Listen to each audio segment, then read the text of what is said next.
Hello, everybody. Welcome to Adventures Edition presents the Dapper Ds. I'm Dippy. I'm Dadley. I'm Dono. And we're the Dapper Ds. And we kind of got it this time. We got it move this pretty around right because that's where that's how it usually is. I had to switch our cameras around because it's usually like that. Okay. And we are back with another episode of the podcast. Yeah, we just chill. Dapper There we go. Ds. I think we experimented After dark. with calling God, it I've got Dapper Ds the- after dark, but it's summer. It's not going to be dark for another 4 hours. So at least for me, it's not. So Oh. I don't It's know. still light outside for me too. It doesn't get dark until Yeah. like 9. So Yeah. Yeah, actually, I So- want to open my windows now. There Because you it's still go. bright out. you're like, ah. But yeah, we're the Dapper Ds, the only show on the internet where we do this. For 3 white guys talk a lot. Yep, the only place you can find It's that. the only Nowhere one. else. Nowhere And else. Don't go look at Congress. Don't Yeah. go look at the Senate. and don't say anything about my brother and me, or Yeah. any Your Hank other, and John. or literally We're one of a literally half kind all down the other- here. or literally half of all the other podcasts on the internet. Did you know that 3 white men in their 30s is called a podcast? I just saw that clip on TikTok. Like a group name, like Yep. have a flock of geese, a pack of dogs, a podcast of white men. A fluffle of bunnies. Oh, A what of bunnies? A fluffle. fluffle of A bunnies. fluffle. Oh, a that's murder of adorable. crows, which is probably the That's- most popular one, but yeah. That's a adorable. Congress of baboons, if I A remember. right. parliament of owls. I like that. I like it too. Can this No. be the whole episode? We're only 3 A- minutes in. How much longer do A you think we squad got? of squids? Oh my I god. don't actually think that's it. I think it's a pod. I think squids are a pod. I thought I think it's a squad of squirrels. You got to be really Alright. careful with when you time your jokes, Dad. They almost snotted up my teeth. Group names That's of oh, God. animals. Okay, here we go. So hi, it's the Jumping right into podcast topic episode to give number you like just what it is. This It's the end of yeah. June, so last Monday of every single month we do a podcast episode. So yeah, And welcome. we just talk about whatever the higgity heck we want to talk about. Yeah, and if Alright. people Like in the last chat want to episode- join, come on. I gotta Last rapid episode. fire my favorite 5 I see on the list, Mhm. and then I will drop this topic. Bats are a cloud. Mhm. Hmm. Cobras are a quiver. A Crocodiles quiver of Are a cobras? basque. A basket of what? Camels- A basque. Crocodiles are a basque. Oh, That's it. crocodile. Camels are a caravan. And falcons are a cast. A cast of falcons. A cast of falcon. I really like a Huh. cloud of bats. I Like, that's do a Stephen too. King book. Because there's something about a cloud of bats that just Yes. seems like menacing. Bats in general just are kind of menacing creatures. But they're also so cute. Like They the are world's smallest mammal is a bat, if I remember right. Really? Like Yeah, I don't remember its name. It's the honeybee bat, something like that. Quickfire, what's You everybody's hear- favorite bird? Ooh. Oh God.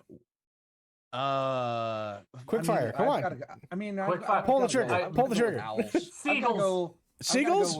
Seagulls? Seagulls. Okay. We'll touch on that in a second. Owls for my- Dippy? I like barn owls. You like barn owls? I like Barn kiwis. owls are just really cute. Barn owls are tied with like my favorite animal ever. That's what the owl from Valmera was. The little Was it really? Yeah, it was a barn owl. Hey, we got a yeah. posture check from Stealthy. Thank you for letting me not Right be off the allowed to bat. slouch. But my favorite bird is the kiwi, like the New Zealand kiwi. I have to Yeah. look that up. I have no idea what that That's is. a pretty good what It's you don't it's, know what it's a cute. kiwi is? It's cute, and there's a lot of good They're flightless, freaking. too. There's cartoons about kiwis. Oh. Yeah, Oh, it's they're adorable. Did you Yeah, know they're that their flightless. egg that they lay is the size of them? Well, now I'm looking up Wait. their eggs.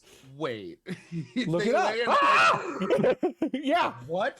How is that humanly possible? Or not it's human, not humanly. It's possible? birdly. Was that birdily possible? Oh, I beat this. Oh thing my up life right goodness now. gracious. Like their egg is literally the size of them when they're like giving birth. So like when they are about to give birth, it's just their egg shape. So it's ridiculous, but yeah.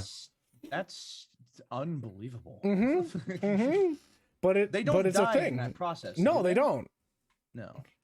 Where did Well, I that's a just good save thing this at the image? very least. Fuck. I would say some certain words, but I don't know if I'm allowed to in this situation. But it basically, the muscles just unhinge like a snake's jaw. Just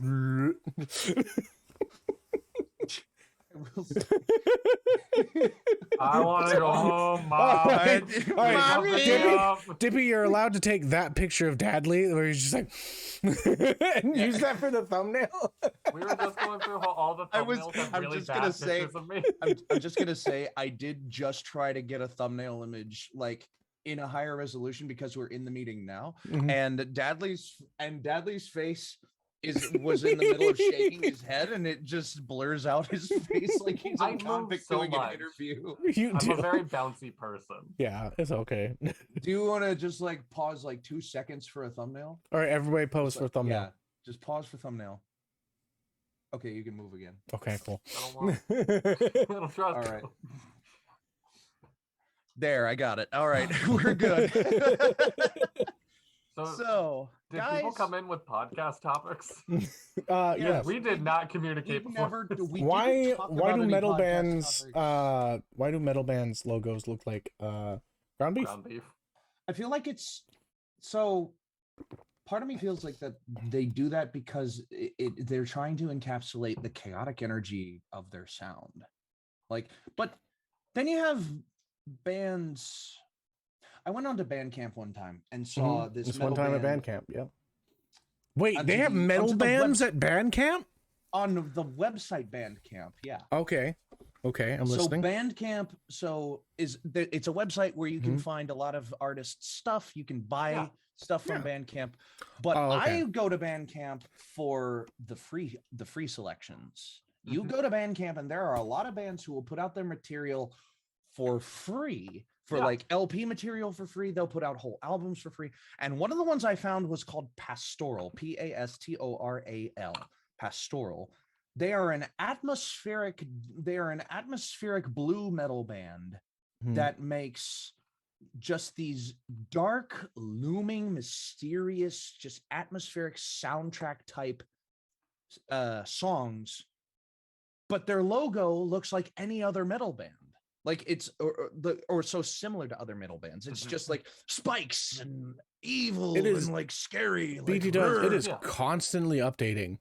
Like Oh yeah. Bandcamp? it's like Yeah. selling right now, and it's just Oh, like yeah. holy crap. Fans have Absolutely. paid artists over 929 million using Bandcamp. No, And Bandcamp's the shit. Yeah. I don't remember his name. The guy that does all the music for Dungeons and Daddies yeah. only uses Bandcamp. You can't find him on Spotify or anything like that. He only uses See, Bandcamp. C418 used Bandcamp for a So- long time too. Yeah. The guy wanna who composed listen the to music this, for but- Minecraft uses Bandcamp. Can you post podcast episodes to this? No, On Well, Bandcamp? Yeah. I don't think so. I don't Because know. what I'm looking at for like a thing looks like it's supposed to be like a podcast. No, it's a streamer thing. What the heck You is can PPP? stream on Bandcamp? No. It's just the No. artwork that they used. Right. Yeah. Oh my God, they have so many different But discographies. yeah, Pastoral has that same type of logo, and they are just. If you listen to Pastoral's songs, they're just like very drolling and repetitive and calm and like dark and mysterious, Mhm. and I love Pastoral. I Mhm. turned on Pastoral and it was like just this feeling of dread, but also like calm dread, like Yeah. oh, I'm fucked, but I don't know Yeah. what's going to kill me. Yeah, Like it's got I that. feel that. It's got that aura of just like, Yeah. I like this. where it's just this low sensation of, yep, I'm gonna die soon, but I don't know from what. And I'm in And that's danger. okay. I'm in danger. Yeah. But it's great. I love, and I don't know why the logos look like that, but every time you mention that, I think about Pastoral, and I'm like, this logo is way too chaotic for what know, they sound. You know, when I was younger, Shout one out of to my- Pastoral, by the way. Yeah, shout out to Very good them. stuff. Go check them out. I guess. Yeah.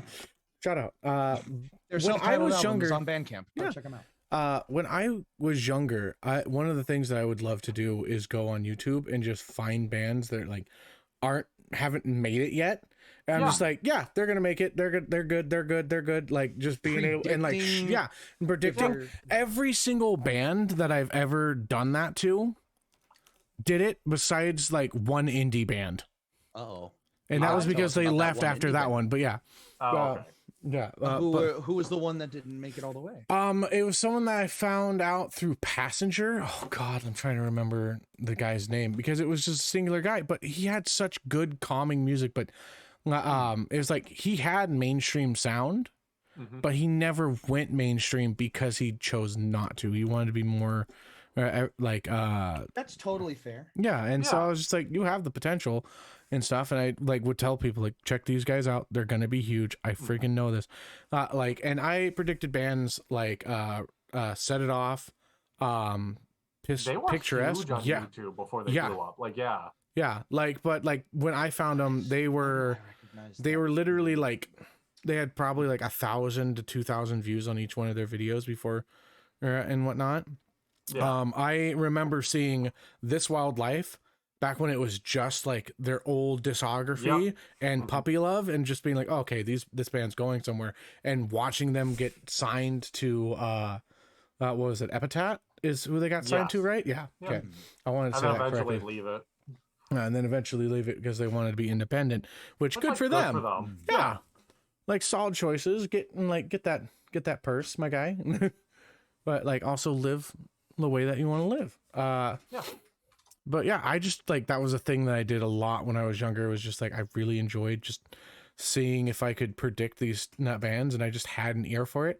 One of the things I wanted to do was like be like a band manager, or like help bands that I could tell that like had that niche, or that little spark that I could feel that, and like help get them signed and stuff. Like that was something that I wanted to do when I was younger, but c'est la vie, never happened.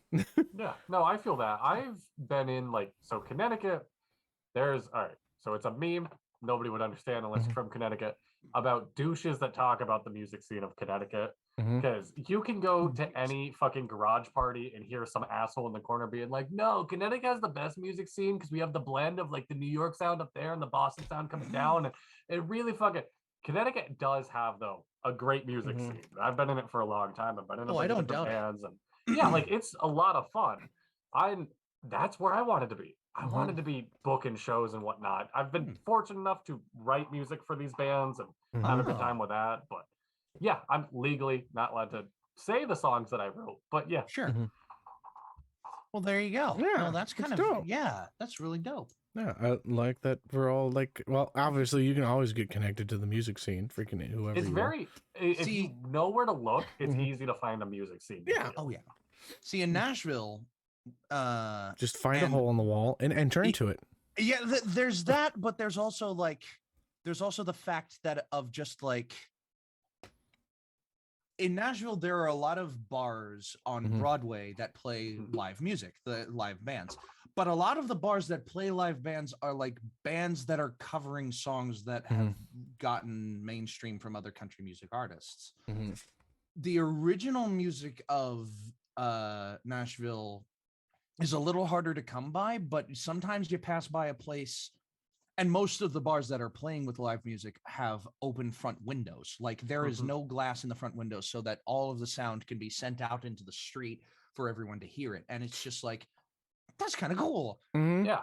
Write some original stuff and then do that. Like I have never been in that scene, like beyond the level of just the casual enjoyment of it, but it's an interesting thing to be sure. I just really like. I honestly would really like listening to music. That made me want to be actually like, I want to go to Nashville and fucking experience that. Because that sounds dope. Nashville's amazing. I've never been, but I like that. Sounds cool. Like to be able to just walk around the street and hear people playing music, and because I've always enjoyed like seeing concerts and whatnot. Awesome. I used to be a huge Pit guy. But now, no.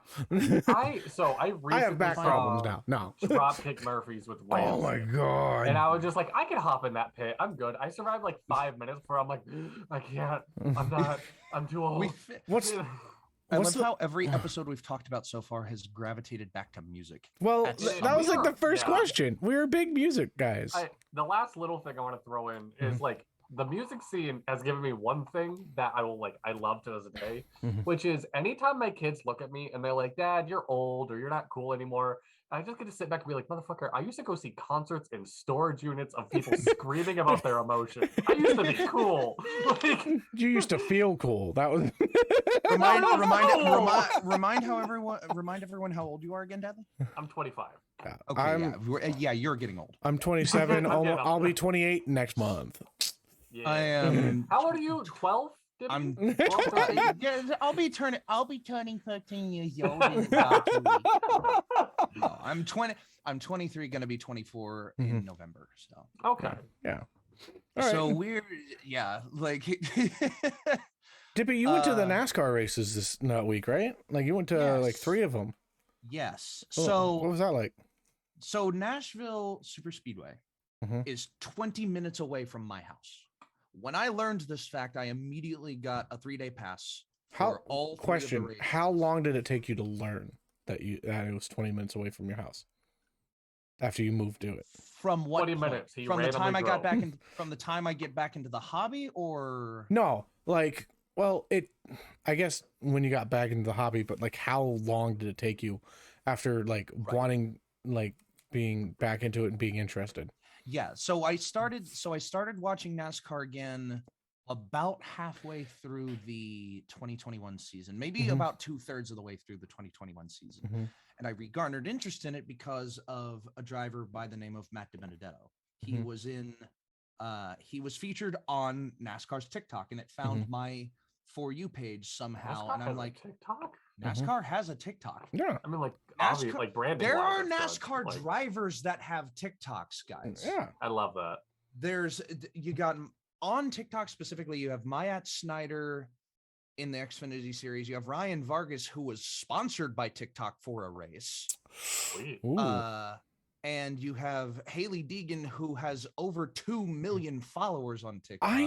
I wonder, do they have to get are they just stickers that are on the cars that for their sponsors? Because if it changes at all, is it just like those fat stickers that's a that just good question, that are just magnetic onto the car, or do they have to get a new paint job every single time?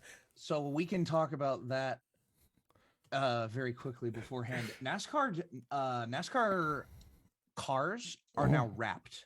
Oh, really? For their sponsors and paint jobs. So that does make sense. There's basically a spec body, and that body gets wrapped with a wrap that is designed by both the sponsor and the manufacturer. Okay, but that wasn't like a thing all the time. That was it wasn't all the back time, in the day. So I guess wrapping is like a new thing that's happened within like the last 10, 20 years, right? Something like wrapping only recently mainstreamed in like 5 years ago. Yeah, because I remember people I remember when it started becoming a thing back when I was growing up, and it's like, oh yeah, we do like plasti dip and wraps and stuff like that. And like, okay, what is your car? And it's just like people would be like, oh yeah, I plasti dipped my wheel. I'm like, okay, and it's like the only cool thing that like is actually on the car. I'm like, okay, now do the rest of the car. And now you can design a wrap with anime chicks all over it, and just make your degenerates, right? I'm like, don't look at my shirt. I mean, God. What fucking weebs, right? but seriously, back, I think when they started wrapping cars was like in 2019 or so. But before that point, car bodies were painted, and then sponsors were decals that were placed onto cars. Numbers were decals, which is an interesting reason why some teams have the numbers that they do. So, for instance, Trackhouse Racing this year, their numbers are 1, 99, and they just revealed that their next team is going to be 91. And the whole reason that they do that is so that they can save money on stickers. Is that you print a big batch of 9 stickers and 1 stickers, and you can just use those for your numbers.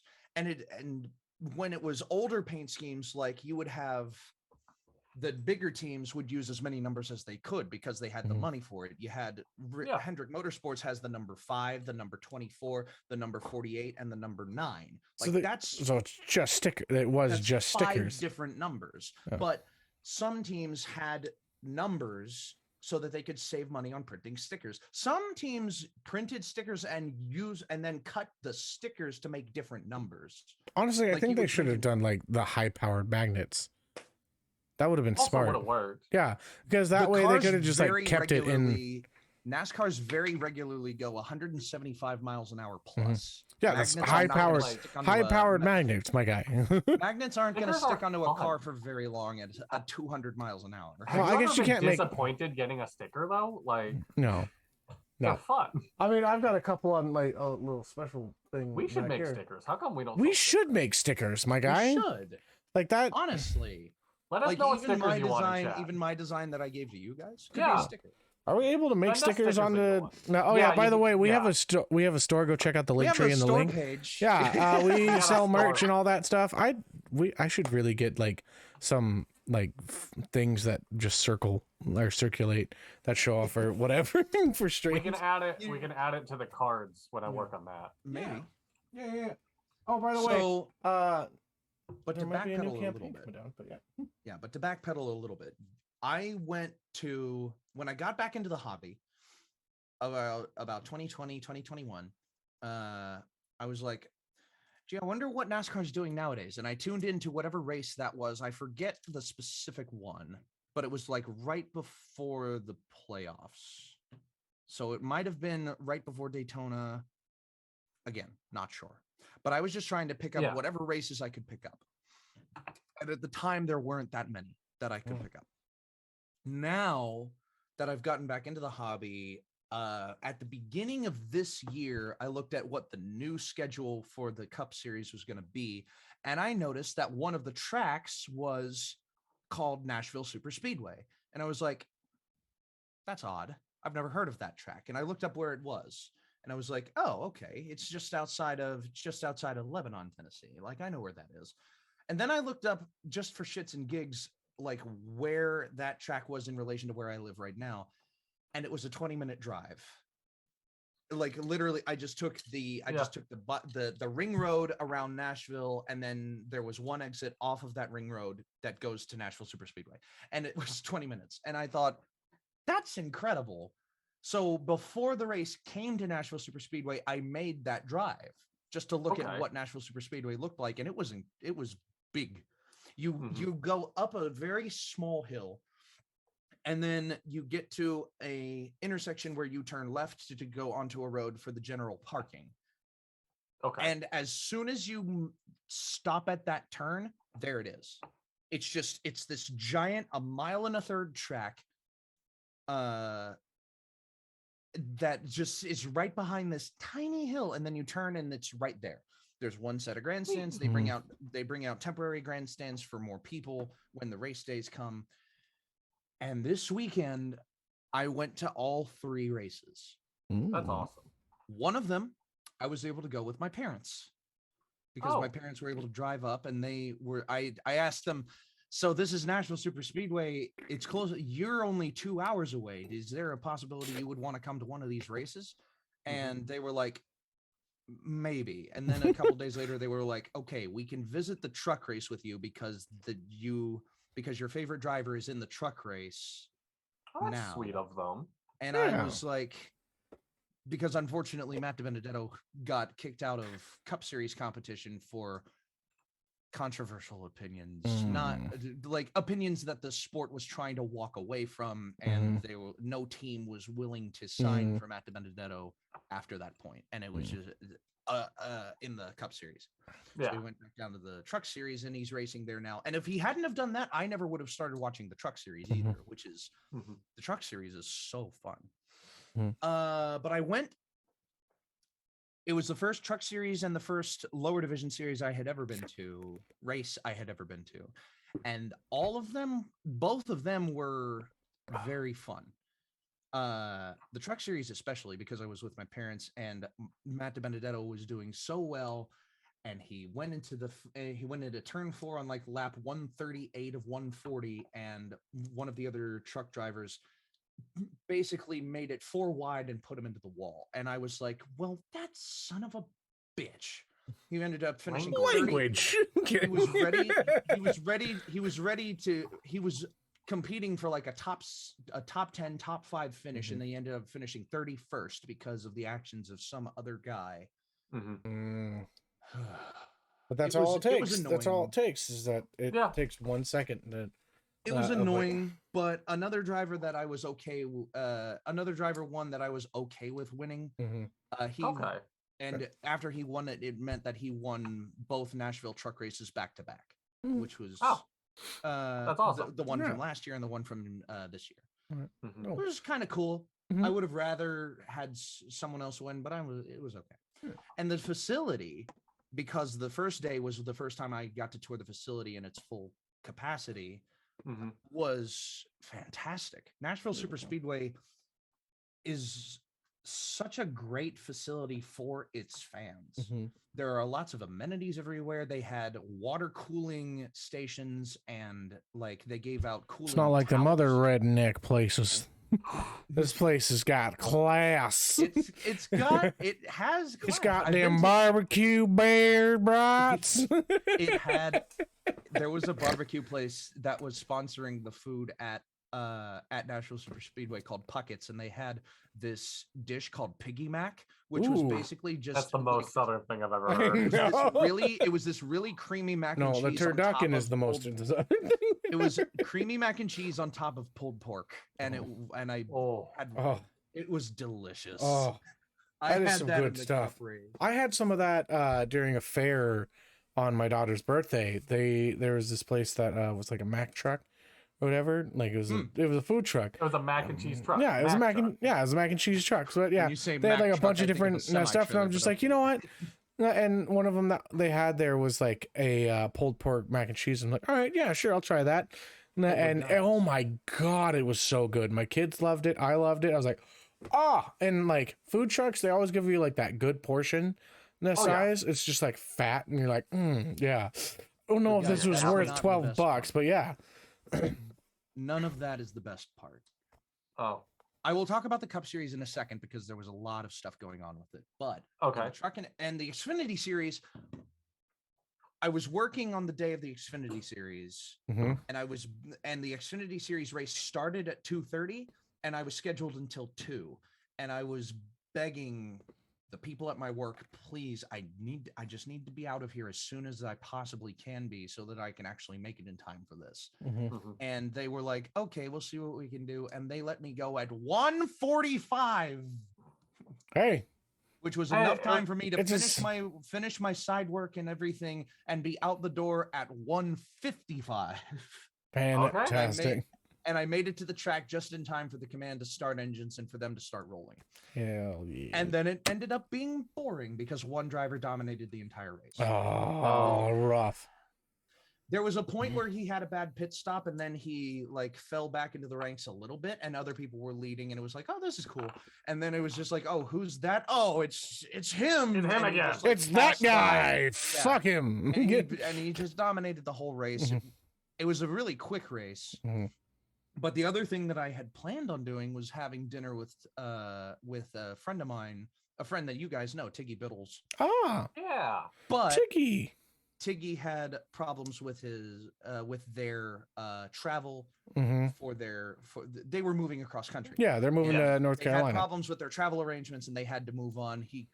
They called me and said, hey, I live this far away from you. Once I get settled in here, why don't we just do this some other time? I need to get there as soon as possible. Yeah. I was like, okay, yeah, no problem.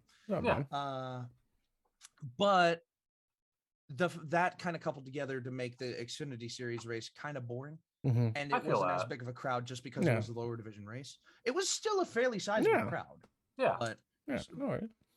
But before I talk about the Cup Series, the fan zone. We've been doing this for about 15 minutes. Okay. The fan zone was a very good experience. Good. What's fan zone? Fan zone is where you see vendors, shops, merch. Oh, okay. And on race day, Mhm. drivers can sometimes come into the fan zone for their sponsors and to meet fans to do autographs. Dadley, you have a question? Are there any fans? Yes. Cool. There were a lot of them. Are they cool fans? Yeah. Would you say there's some AC units in the area? Yeah, there were.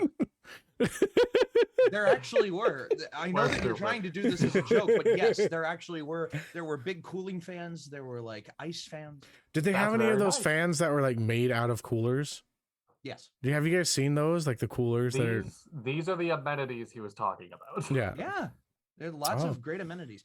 But the title sponsor for the truck race was the Rackley. It was the Rackley Roofing 200, which is a roofing company in Nashville. Rackley is also the owner of the team that Matt DiBenedetto now drives for. Oh, nice. Which is why it was so disappointing to see him crash out so early. But they had a vendor booth where he came and signed autographs, and I got a picture with him. Hey, Oh, yeah. yeah. There you So this lovely face got to meet this lovely face, go. Mhm. and it was one of the great. It made my week. Good. Like it that was what rode me through the tumultuous work day on Saturday before the Saturday race. Mm-hmm. And then Sunday came around. The Cup Series always draws in a very large crowd. Mm-hmm. NASCAR is the second most popular sport in America, or at least at one point in time it was.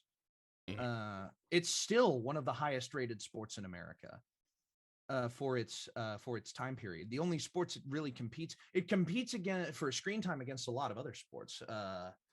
In the spring months, it competes with the NBA. In the summer months, it competes with MLB. And in the spring and in the fall months that it races, it competes against the NFL. And across all three of those competitive scenes, it manages to stay in the top ranks with all of those sports. That's impressive. Yeah. It is. It has a much bigger fan base than people give it credit for. We're just like talking shit about it. Yeah. Of the Talladega Nights. Mm-hmm. I watched Talladega Nights recently. Yeah. I was like, if this is what people think NASCAR is like, and if this is what people still think NASCAR is, I feel so sorry for anyone Oh my who's not God. willing to give it a chance. Because it's just it's a funny movie, but it's funny in the 2000s, like the early 2000s. It's very era. Where it's dumb comedy, you know? I'm gonna come at you like a spider monkey. Like dumbass comedy, like gross comedy, like just making the subject look and feel a lot dumber than it really is. Yeah, so they did the same thing with figure skating. And NASCAR has had that for like a lot of its lifespan, right? But it's Talladega Nights really just kind of hurt too, like in terms of just like I don't know, man. I enjoyed Talladega Nights, but not as a NASCAR movie. Okay, let's get on to the Cup Series. What happened? So the race started, and the entire day the track was advertising, okay, it's got to be hot, stay hydrated, stay cool. We have plenty of amenities for you to do so. We have free water refilling machines.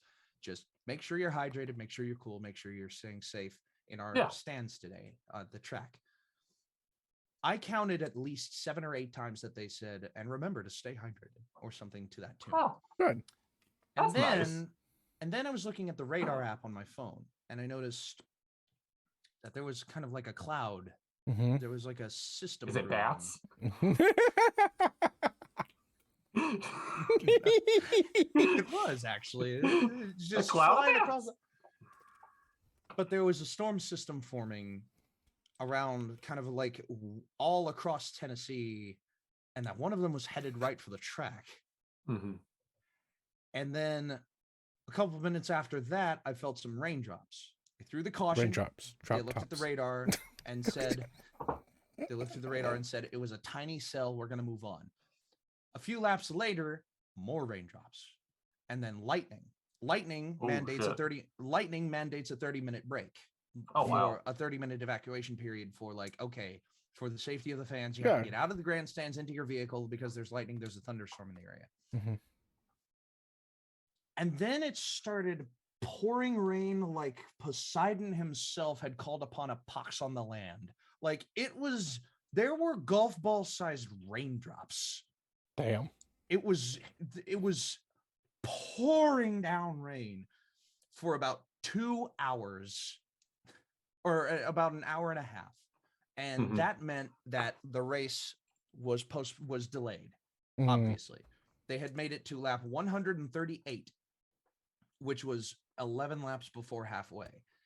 And then it rained and it rained and it rained, and they never made any mention of a postponement to the next day or any delay. So I just kind of hung around. Yeah.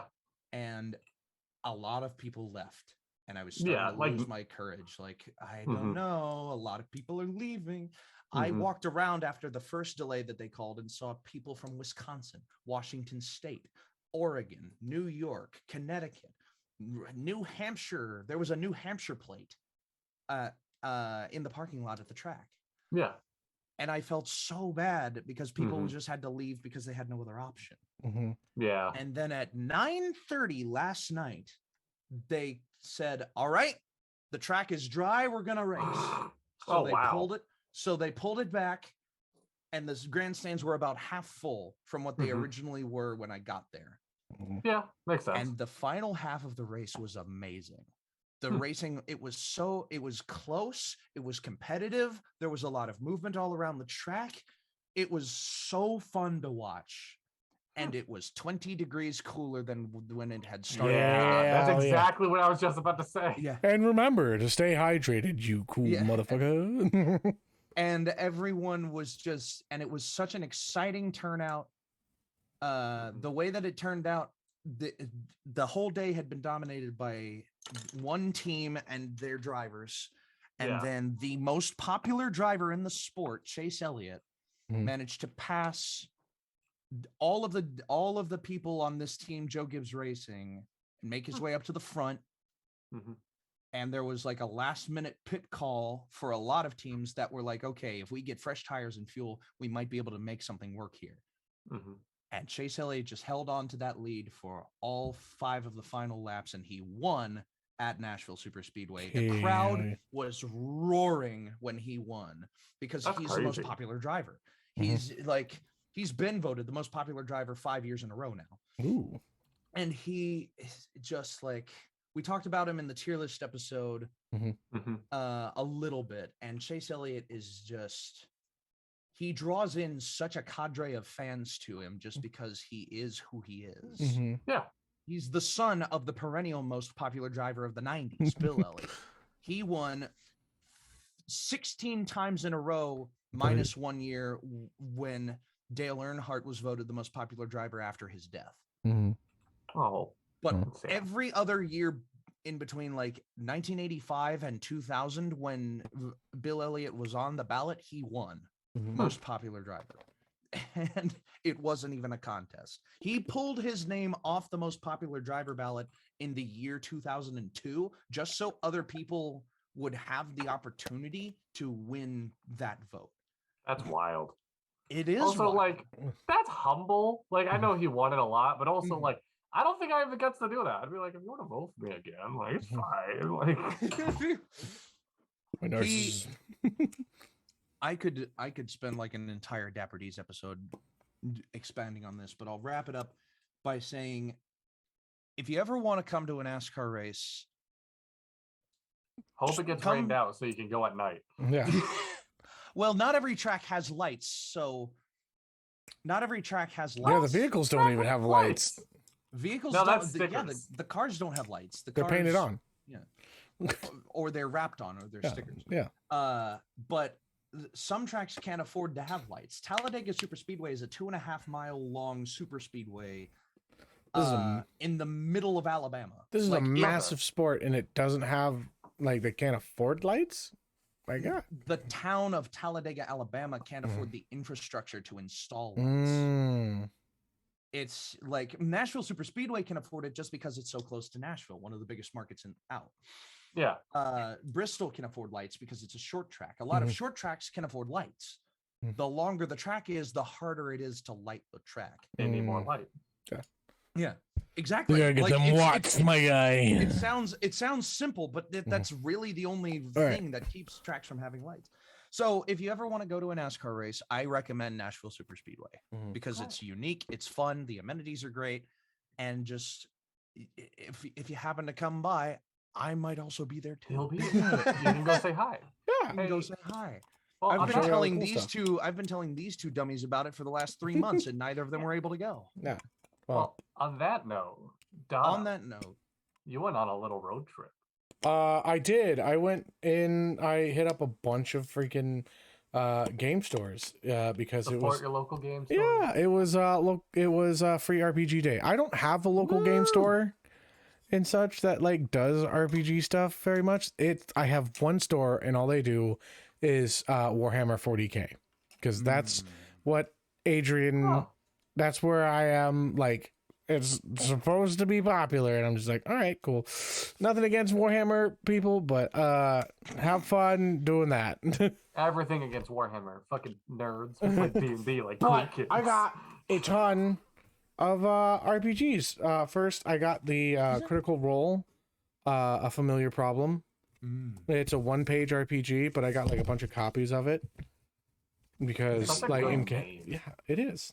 Where you get to play as like wizard familiars or spellcaster familiars, and yeah, you It get to, reminds me of The Witch is Dead. If like people have played that 1-page RPG. which 100% we're going to be playing that on this channel at some we point in need time. to. Oh, yeah. That was if I took over the next episode. That was what I was going to play. Oh, was really? The Witch is Dead. Yeah. okay. Which I believe. and then the I got all rotation- these. The rotation for the show. What is the rotation? We were throwing the rotation out the window. Remember? Yeah, Oh yeah, no, yeah. Yeah. Next, yeah. Yeah. Sorry, I We'll almost. talk about it later. yeah, it's okay. We'll talk about that Um, at the end of the episode. Yeah. I still need to read this one, but it's level 1, and it Just saw lo- this on TikTok. yeah, and it's a RPG. It's a free RPG. Like it's the full RPG. Yeah, but like Came out for free. It looks like it's supposed to be like here. Let me see here. Audience Oh no, tone. the dyslexic is gonna read. Yeah, this game is appropriate for all ages. Okay, cool. 13 plus. Game me. You have language themes, etc. Mature. What is it about? Do you just want me to Google it? Yeah, look it up. All right. Lines and veins, open door This is- policy. What? This is the part of the show where we look gonna into be a in- topic that we were not 100% prepared for. Fiasco. Okay, no, that's an ad. See, Free RPG Day was sounded like it would be such a draw for me, but I only Wait, is played this about 5e. heroes and I stuff? have I've played 5e for basically all. Know your all strength, the being time in that I've beginning spent of the in story, RPG You know, community, legends. and I've looked into Starfinder before, and I attempted to run a Starfinder campaign, but it only lasted for about 2 episodes, unfortunately. The other thing about Wait, the other RPGs that I've Oh. looked at and run have always this- been like wait. This could Oh, be this is like. kind Okay, tell me what it's. Not tell me what you're getting here, bud. Because I I'm think not- this might be a collection of RPGs. It That are- is. It's just kind of an assortment of. Fucking one-page so kind of- happy that I got this Yeah. now, because now I just have a bunch of RPGs. Yeah, because I started reading this, I'm like, The oh, okay, one- these are like 1 or 2 pages of just RPGs to set up. Like, there's the this one that I called would've Victory loved to have Tales. gotten. The Yeah, one that I would have loved to have gotten, but I don't know where I would have ever been able to get this, was I don't know if it was one that you sent me or one that I found and sent you. It was an RPG about themed around the Apollo space missions. And I it don't was know. What? I don't think so I it was ever an sent that. RPG where you Oh, get yeah, to be an hydrate. Thanks, Stealthy. astronaut, and the mechanical aspects of the RPG. Oh, Thank you, mechanical Stealthy aspects- Stormy. Yeah, I just finished both my hydrates again. Ah, You drink too fast.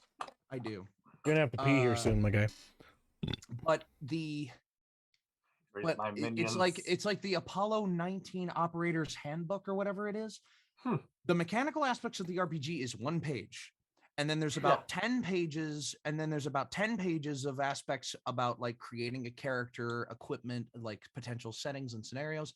And then the other 450 pages in the book that it comes in are archived Apollo mission manuals, Mhm. Wow. so that you can look through it and just see like actual diagrams and documents from the Apollo space missions on just like how some things like work, on how like you could tweak objects inside of a capsule. Mm-hmm. It just seems like it's so down my road, because it's just like all this referential material that I can pull from and say, hey, what if that broke? And like they had to try to fix it, and all the mechanical aspects are just one page. Huh. I'm pretty sure it's called the Apollo 19 Operator's Handbook or something Mhm. like that. So I like real quick. I'm just gonna throw this up there. I'm working on my own one-page RPG right now. Yeah. Ooh. All right, Donald has something to share. Okay, but so I just want to go through these really quick. I got this, okay. which is a level 1 through 3 dungeon crawl that deals with aliens. Like you go into this thing and you go from the top level to the bottom to get out, and each level you level up, but it also starts you out at level 0. Oh shit! What do you do at level 0? You are just a person. You're one of the few people that survive. But I also got this 5e. This is a level 3.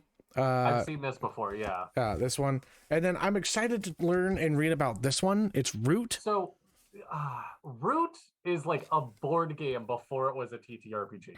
Really? There's an actual board game of Root that is incredible. It is like in my top 5 favorite board games ever made. Mhm. So I'm really excited to see how that one turns out.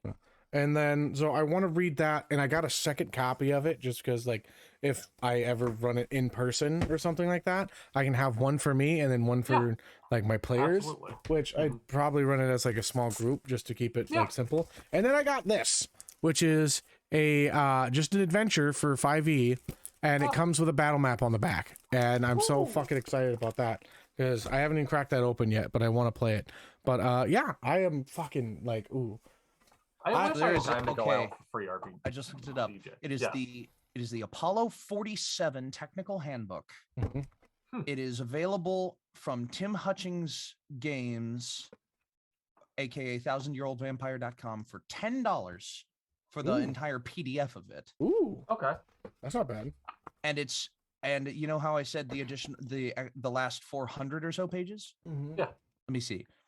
You get 1 page that contains the game, 9 pages that contain advice on how to play the game, 13 that contain useful prompts for the game, Good 7 Lord. pages of art, and then 1,178 more pages of technical manual. That's daunting. That is a 1,200 page book. That's a big bite of dicks right there. That's a big book. That's a big old that's a big old bite on my boot cheeks. Big book. Oh my god. You can buy the physical edition of it through Drive-Thru RPG for a minimum cost of $35. It had to be like really a higher and expense, a suggested cost of $50. Did I ever send you guys Lasers and Feelings? You did. Okay, or cool. Reese might have sent it to me. Somebody sent me Lasers and Feelings. I did not receive Lasers and Here, Feelings. I'll If drop did, it. I think Reese sent it to me actually. I'll send it into chat, and then I'll also send it into like the Twitch chat that people like, because it's just a link. It's a free link. It's like oh my here, God, just it's let me. literally just this. Yeah. What in the It's I one love, page. like sincere 1-page RPGs. Yeah, I love it. I won't get into like mechanics of what I'm working on. I've really wanted to make my own 1-page RPGs. I'm probably gonna make more than one, but the one I'm working on right now is I thought it would be really funny to try to make an RPG that you have to play tooth fairies tasked with getting adult teeth. Oh my god. And so like it pre-sets you up of like, here are the kind of scenarios or missions you can put the party on. Dadley, like, if you want to work on a 1-page RPG, I might have an idea for one. I had Kobolds versus Dragons as a thing. You did, yeah. Yeah, and I'm just like, I've never like fully did that, but I have everything saved still. But like, so like the missions you can go on are like you are a team of tooth fairies following a hockey team, or like hiding out in dentist office and shit like that. Wait. A team of tooth fairies following a hockey team. Yes! I was like, oh, that's a great one-shot idea. Because it's so funny. That's incredible. Honestly, so the only thing that I would need. $10. So my RPG might just be a 2-page RPG, just because on the back it would have to have like maps that you would have to draw out for That's the still areas, okay. but like it's still 1 page. Yeah. But like I have basically all the things together. I just have to like try it out a couple more times because, and I guess the only thing else that you need is probably, like a monster manual to look up kobold and dragon stats. But that's just a really quick question that I might have. How do you guys define 1 page versus 2 pages? Like you open up a book and then you turn it to the first page and then it has like the title on the first page and then it has something else on the back of that page. That's a 1 page. Is that 1 page or is that 2 pages? In my brain, that's 2 pages because the book is labeled 1, 2. Like the book has numbers in the corner telling you that. But it's the same piece of paper. So hey, welcome from Alaska. Checking from Alaska? Yeah. What's up? How's your internet out there, by the way? Woo! I've always been curious. How is the internet out in Alaska? Do you only have like the ground stuff, or do you have to do satellite? Do you have the ground internet coming from like what is it? Plants and the trees? You tapped into Stop making fun of me. to the natural internet reserves of Alaska. Or how the great wells of internet. I get by. So we also have the what is it? Oh God, the Urban Dictionary moment for the day. Oh yeah. Oh yeah, I can pull that and up. I found one. No, I found one. I found one. That the word bronding, bronding. I don't know if I'm gonna like that. Simply just means bro bonding. Oh, bonding is bros. like that. In games like Destiny, we stream. I had a random segment I wanted to throw at y'all. All right. Oh, okay. Because I don't know if y'all do this, but like, do you go down rabbit holes on TikTok of people making weird things out of resin? No. Sometimes. I recently stumbled across a man making a baseball bat out of Big League Chew in resin. So I gotta throw this one to Dippy. How would you make that a magic item in D&D? A magic item. A baseball bat made of bubble gum. A baseball bat of bubble gum and resin. It doesn't. You can ignore the resin. Ignore the resin. It's just a baseball bat bubble gum. Yeah, or bubblegum baseball bat. I should say. Bubblegum baseball bat. That's a good. Like I like those words again. That's catchy, and I like the words of how that comes out my mouth. Bubblegum baseball bat. So, Dippy, how is that a magic weapon? We can even make it. Well, obviously, obviously, bubblegum is known when you see it in pop culture. Bubblegum is like pop culture bubblegum. When you see it in pop culture, bubblegum is really like stretchy. It's really bouncy. It's compared most often to rubber. Yeah, because it was like originally like a tar substance. It's rubber that you can like eat. No, you don't eat. You shouldn't eat bubblegum. I imagine a bubblegum baseball bat being a weapon akin to like a. I would almost call it a club, but a club is only 1d4, so I would call it a mace. Yeah. Okay. And I would say that it grapples or makes people sticky, and then see, like, Dono, it's only sticky if it gets. Oh yeah, sorry. So, it's only sticky if it gets wet, though. So like. Ooh. That would be an interesting combo play with it. Like if you have the bubblegum baseball bat, legendary, unique. There isn't a bludgeoning weapon that does. What is the 1d6 bludgeoning weapon? You would know. No, I have a 1d8 one. That's the maul. I don't think there's a 1d6 bludgeoning. I don't think there is. Oh no! Oh, it's a hammer. I think. Oh, it might be a hammer. A warhammer. No, Warhammer is D8, D10. No, it's not. Wait, what? What are we talking about? Hold on. Food, drink, and I thought it would be in the dungeon master. No, it's not. You don't have weapons in the dungeon master screen. Why wouldn't you?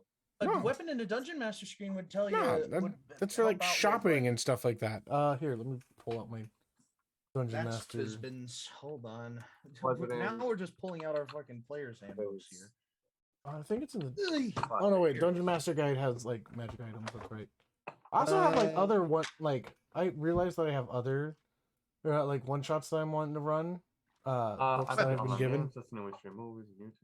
1d6 bludgeoning. A mace. Poison damage slobber. I do like that.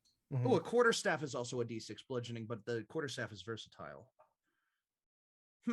I would give it a stat Interesting. of a club or mace +1 and have it not have charges where you could do a wall of force like 1 or 2 times a day and or do web. Ooh, like web?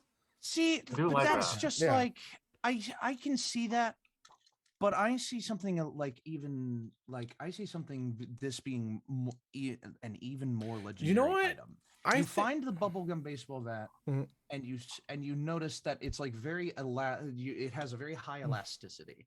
So when you hit Mhm. someone with it, they have to make a strength saving throw.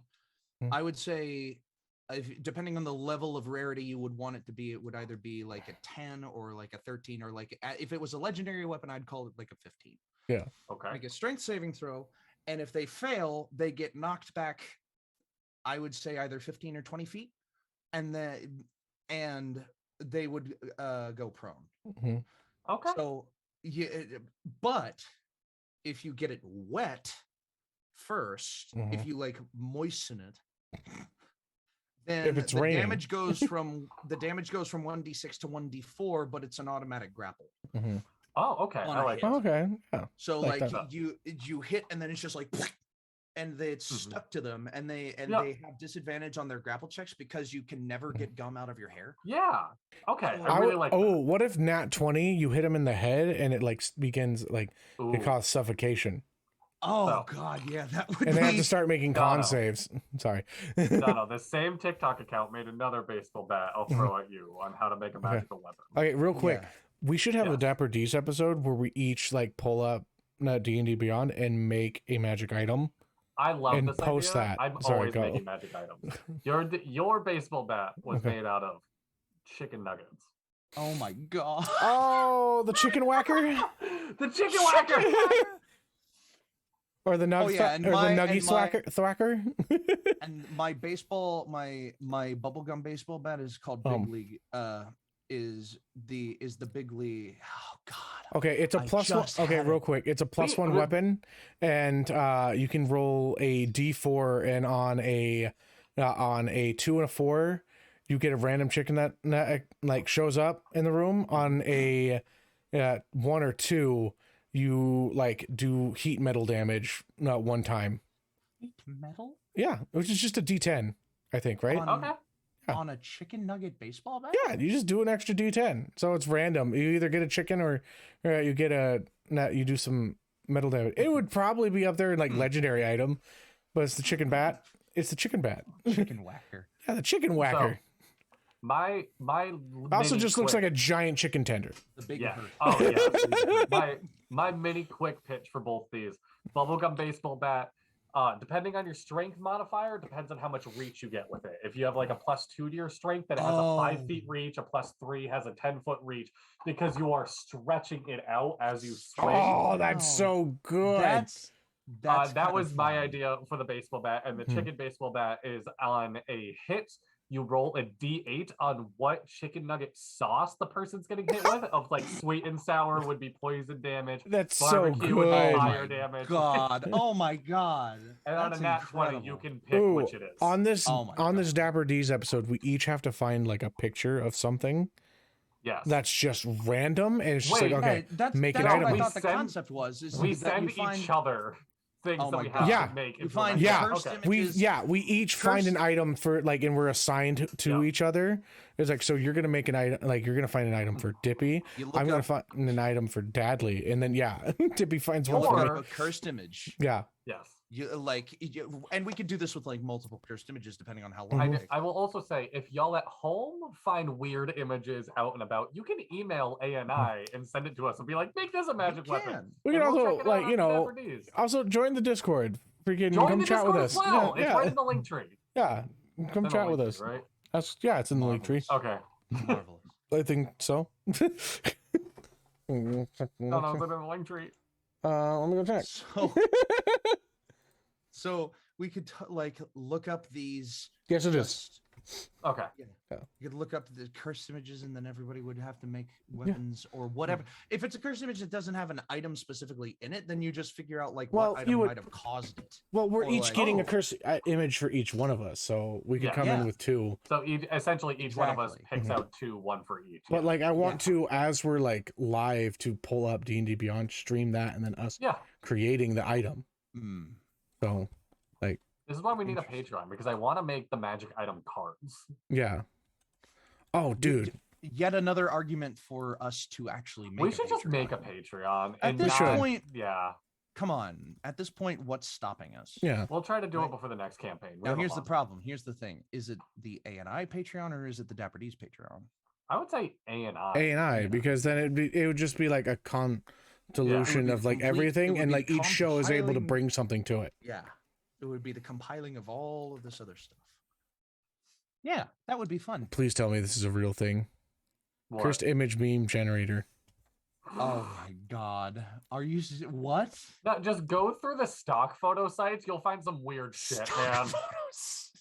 You will. You'll find wild ass shit on stock photo sites. Oh yeah. Oh yeah, you absolutely do. Oh, we gotta try out the daily or polygon, like the random like image or the image generator where you type in something and it brings up like, oh my god, someone typed in MRI. Here, I'll freaking the Dolly Mini. Yeah, the Dolly Mini or Dolly, the Dolly. I am terrified of. Wait, what the fuck are y'all talking about? Basically, you don't know what Dolly Mini is? Yeah. So, no idea. Okay. Dolly Mini. Dolly is a AI-based image generation software that takes information from text and it associates images with text, and the AI tries to replicate new information. DALL dash E. Dolly. And it's named Dolly. It's named Dolly after Salvador Dali, the surrealist artist, because the art that Dolly Mini can make is surreal. It is weird. It is odd. Is it open to like use for the public? So Dolly 2 is an updated version of Dolly Mini. Okay. Oh, but okay. Dolly Mini is the one that anyone can use, I think, but it's very limited use. Fun. And Dolly 2 has been seeing surprisingly promising results for very specific prompts. Yeah. Like that model generate an image by any prompt.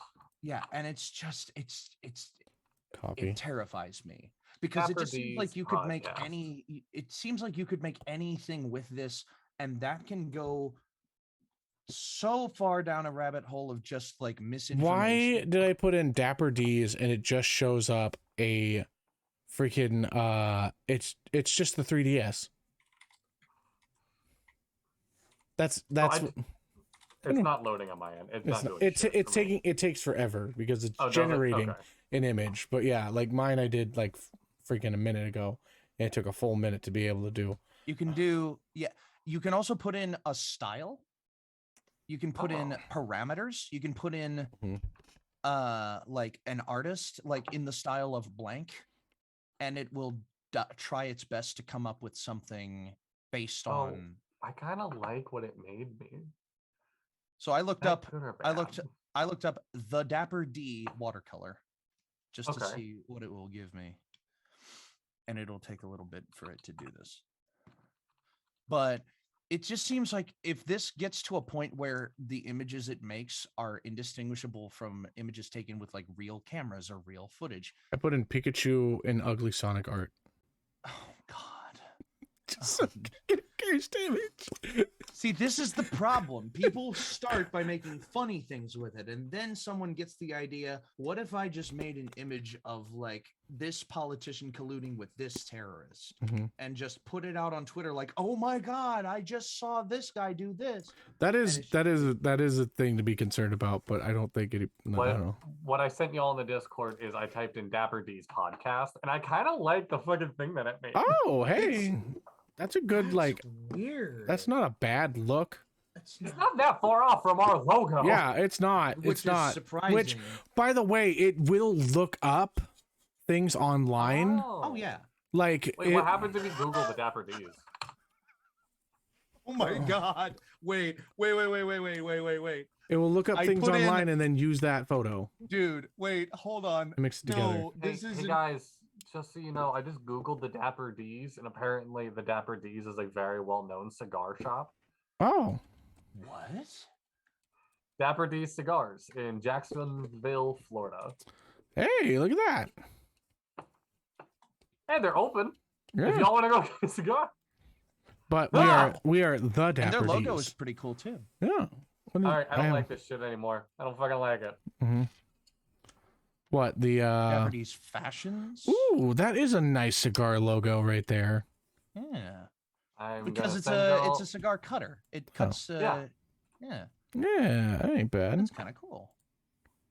Oh my god. Send y'all what it just fucking made me. I don't oh like my it. god. I want to freaking okay. Oh, I can copy these image. Hey, copy image. I'm just gonna. You spelled it wrong for one thing. Oh my bad. But I looked up. Oh my god. You're making great podcast material. They can't yeah, they can't see anything. Here, I'm gonna share it. I looked up the grid. I can share my screen and show share yours. Yeah.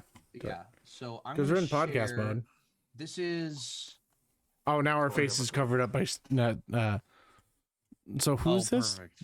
Oh, this is Dapper D's. I looked up the Dapper D watercolor, and this is what it sent back.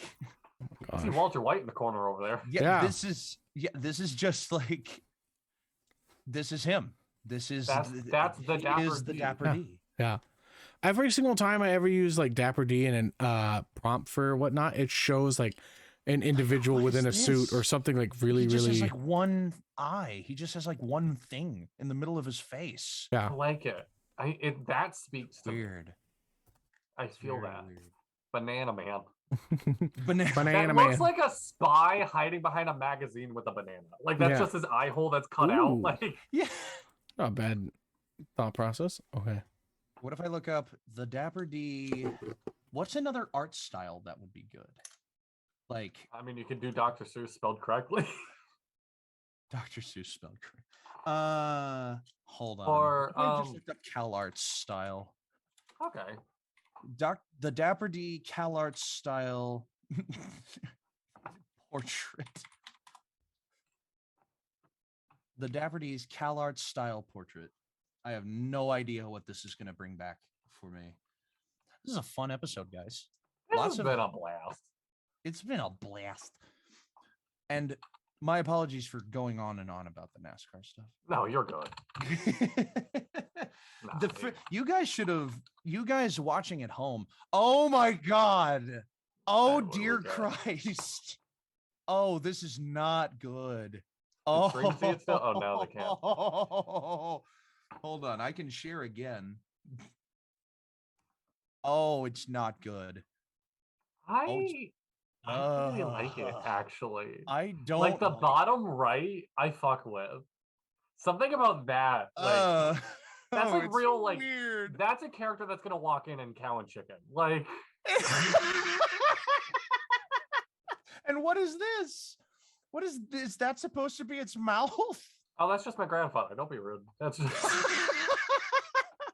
I am not happy with this. I like the pink guy too. The pink guy. I can't remember. I can't think of what he reminds me of. Like Ed and Eddie. Yes. Yeah. Oh, yes.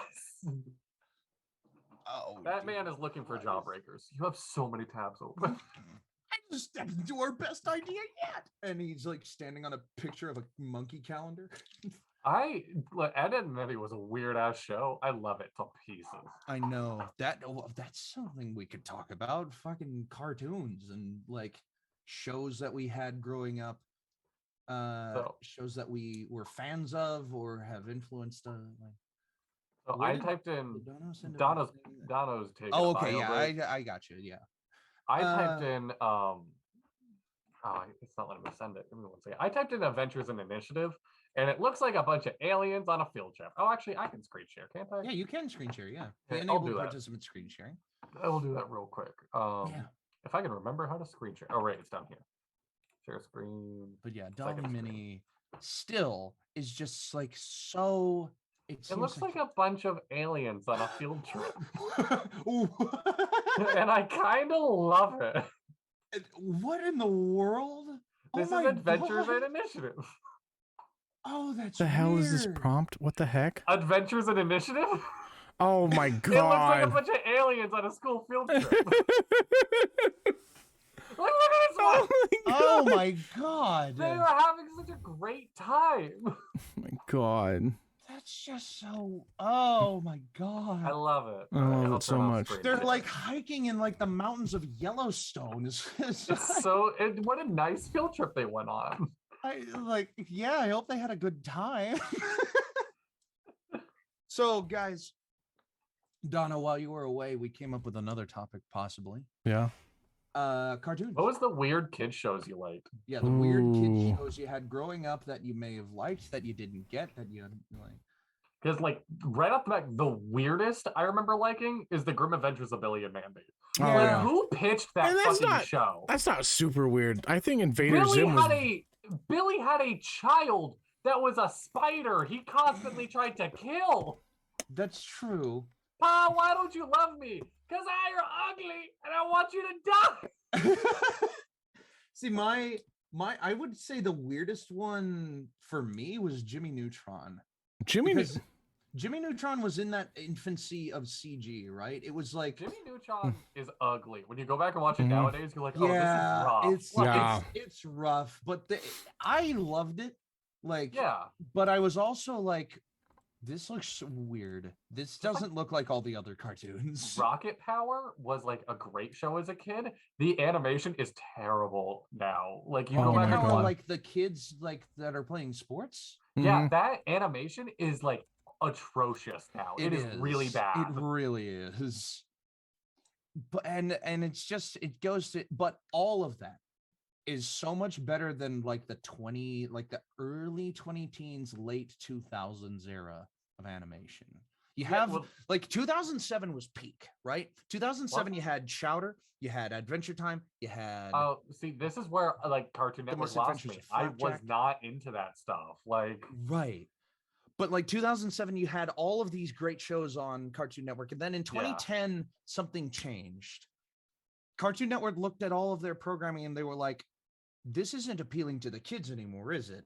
Well, what appeals to kids? Oh, bright colors and flashing imagery and like busy, like just the noisiest shit that we can think of. So the Problem Solvers with a Z came out.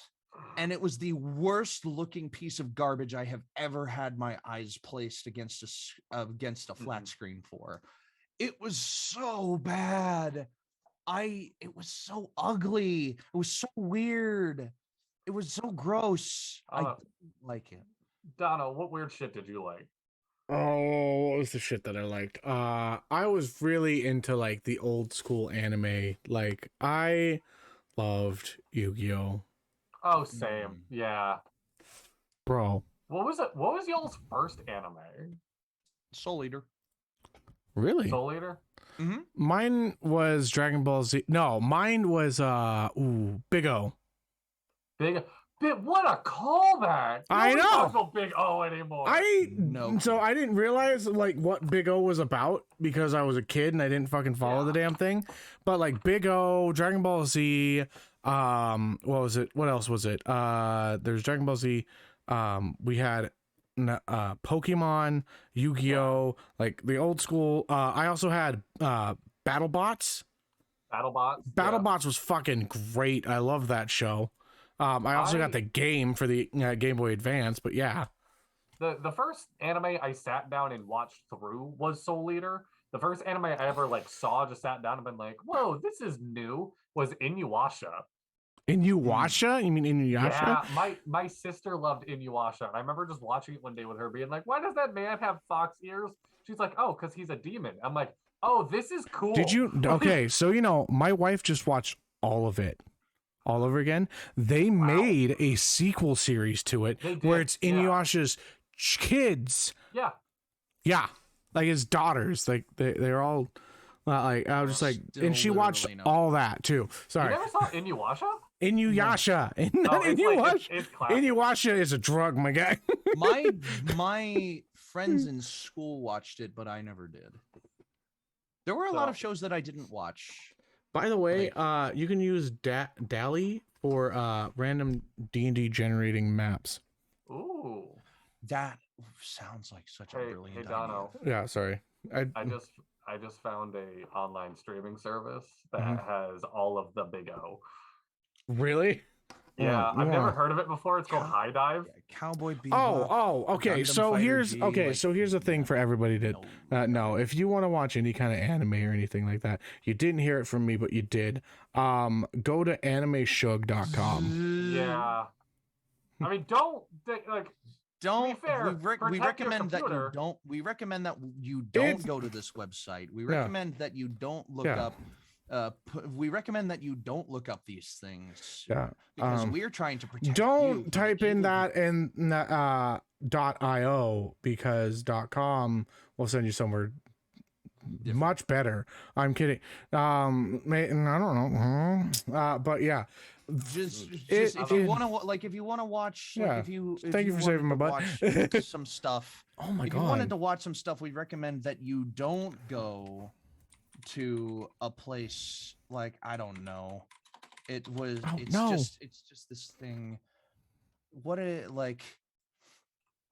I don't know. If you want to watch if you wanted to watch some movies for free, or anything like that, or some just like completely reprehensible behavior like that, then I don't know. You wouldn't steal a car. You wouldn't download a car. I would if I could. I hated those. Did you know? Okay, did you know? Yeah, I fucking would. Did you know that the commercial for that, the music for it was pirated? I didn't see that. I did 100% see that. The music for you wouldn't steal like the anti-pirate commercials. The music for it was pirated. The music for piracy is stealing was pirated. Yeah. So that's fucking incredible. That's like real Shia LaBeouf energy. Of like, do y'all remember when people got mad at him for plagiarism?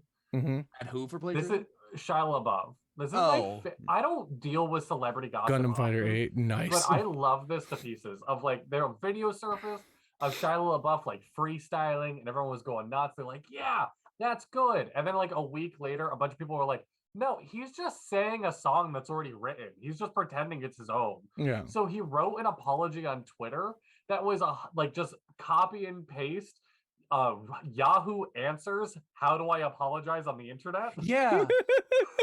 Okay, this is crazy. What a fucking power move. Look up. There are apology templates. Mm-hmm. Yeah. So you go to the internet and you search for like apology template, and you find these things that are like, I am so sorry. Insert name here has been an incredibly like insert company. Apology here. generator. They have generators for everything.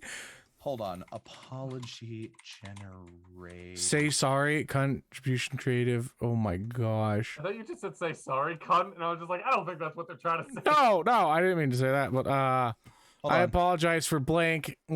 Or I apologize for not calling enough during our relation. This is just what it generated to me. Yeah, I acknowledge that I made our daily communication seamless, intimate. Oh my god, this is kind of deep. This is good. This is a little weird. Okay, that will never happen again.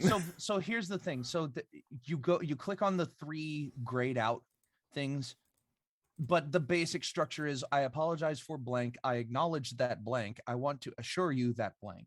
Like. Yeah. I apologize for shitting in your bed. I acknowledge that probably made your sleep schedule even shittier than the shit that was put in your bed. I want to assure you that I will never shit in your bed again. We don't know anybody that's shit in the bed recently. We don't know anybody who's done that. There isn't anybody who did that in recent times on a popular trial that was streamed for about a month. And y'all aren't talking about what I was thinking. Oh. What were you thinking about? Something that were you thinking about? Nothing. Yeah. I thought I told y'all a story that apparently I might not have. Excuse me? Not a minute. Not a story. Wait a minute. Hold on. Is this something that can be talked about on stream or? No. No? Okay, cool. Absolutely Then not. we're gonna drop No. that right there. Yeah, cool. Whatever. Yeah, let's I'm just not gonna do this with my but hands. I thought I told you all that Still, story. You're good. like, my God, that is not what we were alluding to. Sadly, I knew you were kinky, but damn. But shit, man. That's my Incredible. favorite meme I've ever seen of somebody being like, I love scat play, and then someone else just being like,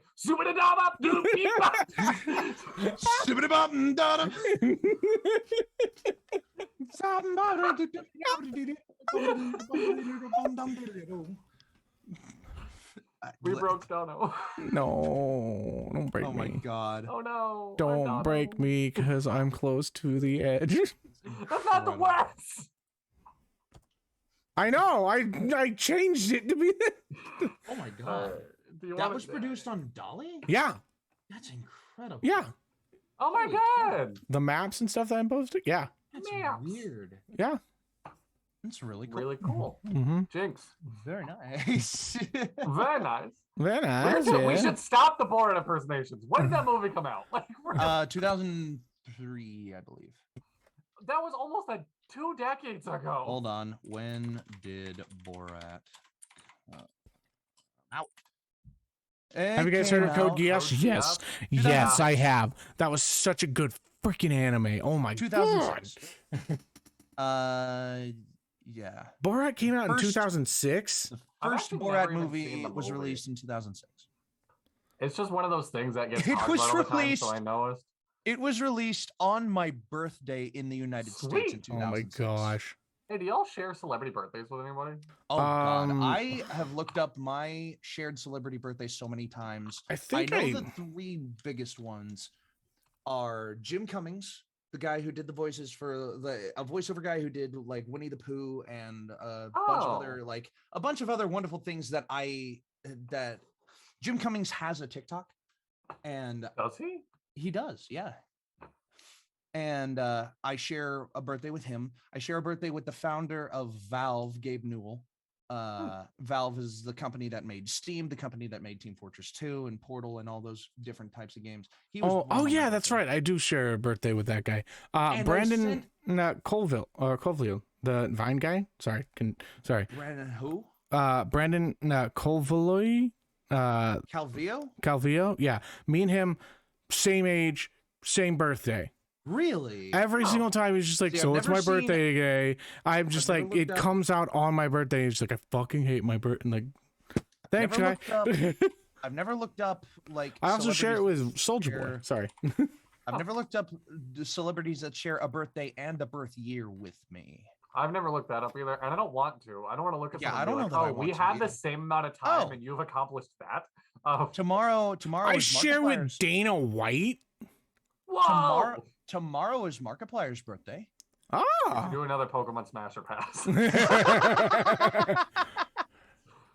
So Okay. I googled it real quick, and out of all the celebrities it gives me, I only know 2 of them. I know Matt Bomer, who I only know from fucking White Collar, that TV show, and then Dono, you would know him, the Invisible Man or Negative Man, sorry, from Doom Patrol. Oh, yeah. Yeah, Matt Bomer. Oh, that guy. Oh, okay. Yeah, The and most- Cardi the- B. Sorry. The most popular person that I share a birthday with is probably Kendall Jenner. Oh, okay. But there's a couple other ones on here. There's a lot of TikTok stars, YouTube stars, Vine stars here that I have literally no idea who half these people are. You can I look share a up birthday with, entertainer, like entertainment, and then like Top July, and then drummers. drummers. What? Oh, wait, never mind. I'm Oh, looking I at share a top. birthday with Luke Perry. I Ah, share a birthday with Dolph Lundgren, Ooh. November 3rd in entertainment. soccer players, Twitch stars, Movies that came out on November pets 3rd. born July 28th. I don't. Oh, I want to know what movies came out the day I was born. Snapchat stars are a thing. Hold on, wait. I was just looking at the movies and TV media that shares their release date with my birthday. Mhm. One of the movies is called My Friend Dahmer. Like, excuse me, what? Like, what? Oh, This don't film tell me. follows the youth of the serial killer Jeffrey Dahmer. I have you beat with like weird coincidence a Okay, little bit thank more God. of when I first, this is such like kind of an off-topic story and a little bit triggering. I apologize for We're some people. pretty close to like Yeah. we're pretty close to ending this topic anyhow. So So, if you go want for to it. take it another direction, go for When it. I first started gaining traction on TikTok, I had that ego moment of like, I wonder what happens if I Google my name. So I Googled my name and I found out that the wizard, high wizard, I don't know what the fuck they're called. One of the leaders of the KKK's name was Bradley Jenkins. Oh God. And I just sat there, I'm like, I will never be famous. If people Google my name, they're only gonna find this man. Oh, Oh, no, God. Dadley, I'm so Yeah. sorry. I literally like was bummed for like 2 months. Or you can just become more famous than him, and people just start thinking that he's like a sex fiend. I'm gonna be Just egotistical and Google myself and see if maybe I'll beat him now. Ooh. I don't like Googling myself, especially live. Who is this man? Adam Ant was born on my birthday. Who the fuck is this guy? I literally. Oh, he's a baseball person. Fucking. Who is this man? That shares my name. There's not even. Now, a man named Bradley Jenkins. In how long ago was this? Oh my God! Like last month, killed his wife. Oh God. I don't have a lucky name. I don't have a good name apparently. I see my name is a little more specific than that. And I've never revealed my last name on the internet before, and I'm not going to reveal it but I'll just say as much as looking up my last name on the internet doesn't come back with too many results. I love. Like, I have a very unique last name. Real quick, I just looked up my TikTok name, and with it you can put 5e at the very end of it. Like Google puts it up. like, oh, okay, cool. Dope. Wait, what happens if I Google my TikTok name? This is the more common thing to do, right? Yeah. Is Google your handle, your social media handle. Oh my God, my episode on the Lonely Boy Hour still pops up. Really? That was so long ago. Yeah, Lonely Boy Hour was Kelvin and Zoe's podcast. Okay, I was this close to having an episode on the Lonely Boy Hour, and then they stopped doing it, and I was just like, oh my God. That's why, I mean, peek behind the curtain for the viewers. That's why I grabbed Zoe as fast as I could to come with us to A&I. Oh yeah. Because I was like, Zoe is so creative and smart, and they haven't had like an outlet in a while. I'm like, oh, they need this. Like, yeah. Also, just throwing that, did stream stop on everyone's end or just mine? It's probably just yours because it's still going on Twitch and everything. Yours. Yeah, it's on mine. Just making sure. Mm-hmm. Believe me, I'm keeping it monitored in its own freaking window. So it's probably a good time to start wrapping up, though. It is. We've been going for a little bit more than an hour and a half. I mean, oh hey, look at that. You can look up. Wait, no. Aren't the podcast episodes supposed to be a little longer? I always thought we did 90 minutes. Hey, you guys look up my name and freaking both Valmira and Inquisition shows up, but Inquisition is first before me. I'm doing your job better than you, apparently. Hey, fuck out. All right, what happens when we look up Dippy the DM? Oh boy. Your TikTok again. DM for custom Dippy dinos. Now that's the link I'm clicking on. What? It's an Etsy shop that people do neon signs of dinos, and they call it the Dippy Dinos. Oh my God! And I want one. They're so cute. I wish I was related to that shop. Oh my gosh. Mm-hmm. Oh goodness. Something. Oh. Yeah, our typical episodes. They're usually 2.5 hours. I'm calling bull on that right now. There's no way we do this 2.5 hours. The Dapper D's podcast from April, the one that we described as being cut short at halfway through, is an hour and a half. Okay. So if y'all want to keep going, I'm gonna go use the bathroom and get a snack real quick. Oh yeah, do we want to take a little break? We can go take a little break. All right, we'll be right back. Let me take a 5-minute break. We'll be right back. All right, love you all. Bye-bye. We can come back with more.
We're doing live. Hi, how's it going, everybody? We're back. Oh, hi. You said let's go live. No, they didn't. Did they get me? I don't know if they got the F word, but yeah. You know. Sorry. We're trying to come up with conversation topics because these guys are like, but then I brought up there are a billion things to talk about in this world. Yeah. Why not one thing to talk about? But we don't want to talk about current events because that's fucked up, and we don't deal with that. We're not talking about current events. When ANI is a safe space in multiple places of the word because it's safe in that you don't have to hear about the craziness of the outside world when you're here. Like the craziness being like the stuff that people, it's important. It's not our place. That's what we're doing right now. We're a couple of dudes on the internet. Yeah. That's why I stressed about it in the tier list stream. Strong opinions about things that don't matter make the world a lot more fucking fun. Yeah. Yeah. Exactly. So but on that note, Dippy. Yes. Stranded on an island with one Pokemon. Oh boy. Here are the options for you. Charizard. Yes, you get 3 options. Here, share your screen. It's on my phone. Oh damn. But I don't get to pick from any Pokemon. That's a better question. Even actually, just in general, you're stranded on an island with one. No, Pokemon. What was your original one? And then I can answer. Oh, it's a long thing. It's a Charizard can fly. There are monsters on the island, and it's good against fighting the monsters. But it eats a lot. No, sorry. Charizard doesn't eat a lot. You have to keep Charizard dry at all times. Right. So, or you can pick Blastoise, who... Don't forget the little thing also. He's an asshole. He's an asshole. Is it literally just the evolutions of the tier 1 starters? Yes. Okay. So, Blastoise, unlimited water source. You can ride him... Freshwater source. Yeah. You can ride him like a boat. He is very defensive against the monsters on the island and a complete dumbass. And he eats a shit ton of food. You have to keep feeding him. Or Venusaur, who unlimited vines to like fish or build nets with or like jungle shit with. Unlimited vines. Vines. Oh yeah, water, fire, vines. You never have to feed Ivysaur. It lives off photosynthesis. Right. It is not good against the other monsters on the island, and it's a total bro. It's just like it's a bro. It got your back. See, this is the thing, right? With these parameters, I'm almost always limited water because I can think of a scenario where oh no, Venusaur could there you go. He's right back. Oh god damn it! You're back. You're back. You're good. I could think of a. Oh no! Just wiggle around like a bit. Just wiggle. Just let us know you're back. All right. Okay, you're there. Go. So, all right. I can think of a scenario where Venusaur could potentially desalinate the ocean water. Okay. But I'm not smart enough to think about what that scenario would be. So, I'm picking. If I can figure out how Venusaur can desalinate the water, I'm picking Venusaur, but otherwise I'm picking Blastoise. I'm picking Blastoise as well. Like, I want that water. I can ride around on his back. The other rule that I totally forgot to stress is you have to spend a year on the island. You're not allowed to like use the Pokemon to get off the island. You have to spend a year here. Yeah, because if Charizard can fly and you can just fly off the island, then like, what's the point? Honestly, I'm down for Venusaur because it's basically a plant. It would show you where fresh water is on the island because plants can't live off of salt water. That's true. Also, it would be able to like catch rainwater, do all that kind of stuff. Now, and like if it's not good against the monsters, it would know how to build a shelter to keep itself safe. But hear me out. Blastoise, you keep feeding him and whatnot, but you put him on a diet. He loses a little bit of weight. Boom. You can live in the shell with him. That's not how that works, but okay. Not how being a turtle works, but I love your He's not a turtle. So your answer to having a pet is starve it a little and then you can live in its home. Yeah, why? That's a terrible thing, Dadley. That's terrible. But are you thinking about owning any dogs anytime soon? God. So fucking those parameters though, you have to spend a year on an island. You can pick any Pokemon. Who are you picking? I would say excluding legendaries. Yeah, excluding legendaries, because legendaries are too. If you got like Mewtwo, it's just gonna be like, God, man, shut up about your whole like Dude, humanity. Mewtwo is my bottom pick. Like, yeah. So spending a year on a deserted island with one Pokemon, any Pokemon. I have very limited Pokemon like Pokédex, like universal Pokédex knowledge. I'm primarily know like half of Gen 7 and like all of and most, if not all of Gen 3. Plus the original, whatever. Yeah. But I'm thinking, and this is going to be a wildly out of left field answer, something from the Girder or Conkeldurr line. Oh, no, because he can build anything. Buildings. Mm-hmm. He can build anything. Worker. Yeah. He's a construction worker. He can build anything, including like a water purifier. He can build whatever I need for him to build. He's very lean and fit, and he's very strong. He uses one of his metal girders to fight monsters. And he seems like the total like. Not like the grandpa working at the construction site, but he seems like one of the like middle-aged construction workers. Yeah. The young buck construction worker who is totally chill and wants to hang out and have a few cold brews out of the fermented seeds on the island. I like that. Who are you picking? I don't fucking know. Do you want me to go first? Yeah, I mean, sure. I will not be answering any questions. Gardevoir. Let's move on. No. No.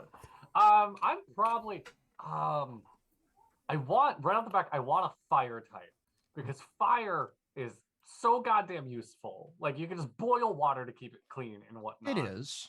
I'm probably going with like Slugma. He just seems chill. And like I never have to be worried that my Pokemon friend's gonna turn evil on me because I can run like 6 times its speed. But hear me out. Yeah. Torkoal, you starve him a little bit, you can live in a shell. You can live in a shell. God. Oh my God. You can live in a shell. No, I think what other good like Torterra would be an interesting one. Yeah. I know we said no legendaries, but I feel like Jirachi would just be fun. Like I feel like it would just be fun to be on an island with Jirachi. Yeah.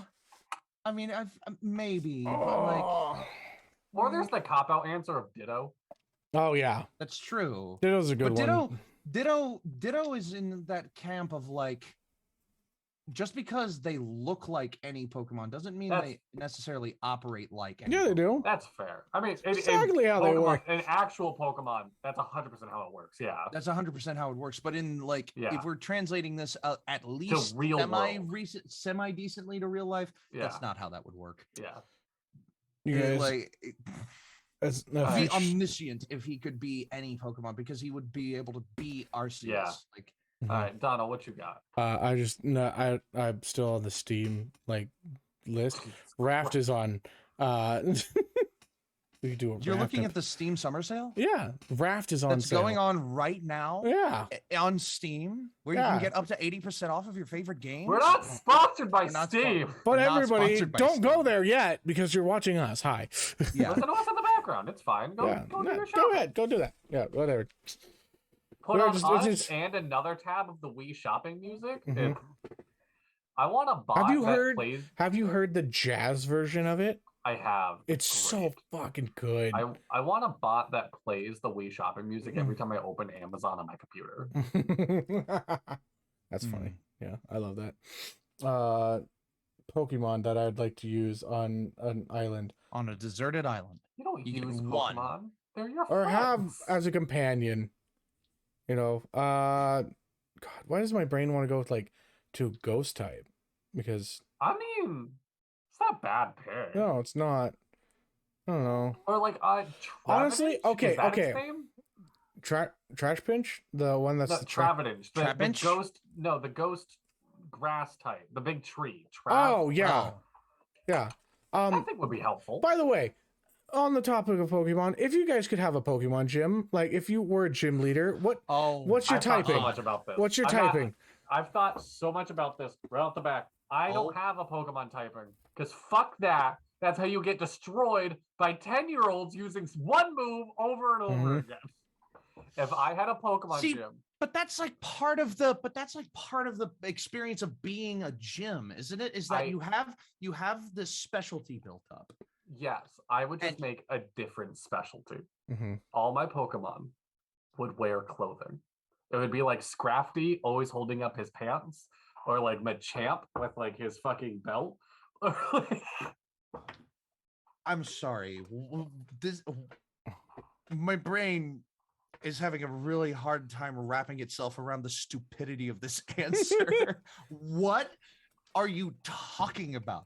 Pokemon that wear clothes? Yeah. Some Pokemon are just like designed wearing clothes for some reason. Yeah, it's just like their skin. Gardevoir has like a sundress. Yeah. Yeah. Or like Hatterena, like hats in their name. What about like Keely or whatever? If I had to pick a type for a Pokemon gym, I'm probably going with a poison type gym. That's what I was going to say too, because there's so many good poison combination. No, there's not. Poison's one of the worst typings in Pokemon. Are you shitting me? It's just fun. No, poison's a terrible You got typing. wait, no, wait. You got Krogunk. You got what is it? Pokemon. Toxitris. Now hold on. Saying Krogunk is a terrible Pokemon is fighting words, but go on. One weak to Psychic? Come on. Fair. Wait. I gotta look this up because I'm not 100% sure. Because right now on my run of like Pokemon Shield, I have so many like Poison and Dark type Pokemon. See, Poison and Dark is a good mix because Poison's weak to Psychic, but Dark is immune to Psychic. So that's good for switching out. But Poison by itself is not a good Like, I'd have a Goth gym, honestly. Because there's also so many. That's the gym in Sword and Shield. I know. But like, there's also like so many good designs for Poison type Pokemon too. Like, it's so good. See, I am like a crazy nutso fan for like birds. So I would probably have an aviary flying type gym, like kind of in Gen 3. Gen 3 has its flying type gym, and Gen 2 has one of those too. But half of the flying type gym, like Pokemon that you typically see, are like flying dragons or flying like whatever have you, right? I forget that Gengar is a poison type. I would have a flying type gym that has flying, just that it's mainly birds. Like I would like Toucanon and like all these other ones that are like. You can have Chatterot and then record what it says when it uses its signature move. That was the thing that got rid of SoFat. They did not think how mean 12-year-old boys were going to be with that power. What is this page? Weird Pokemon trivia. I'm a huge Pokemon nut. Weird Pokemon trivia. Gengar being a poison type is the reason why Psychic type was so broken.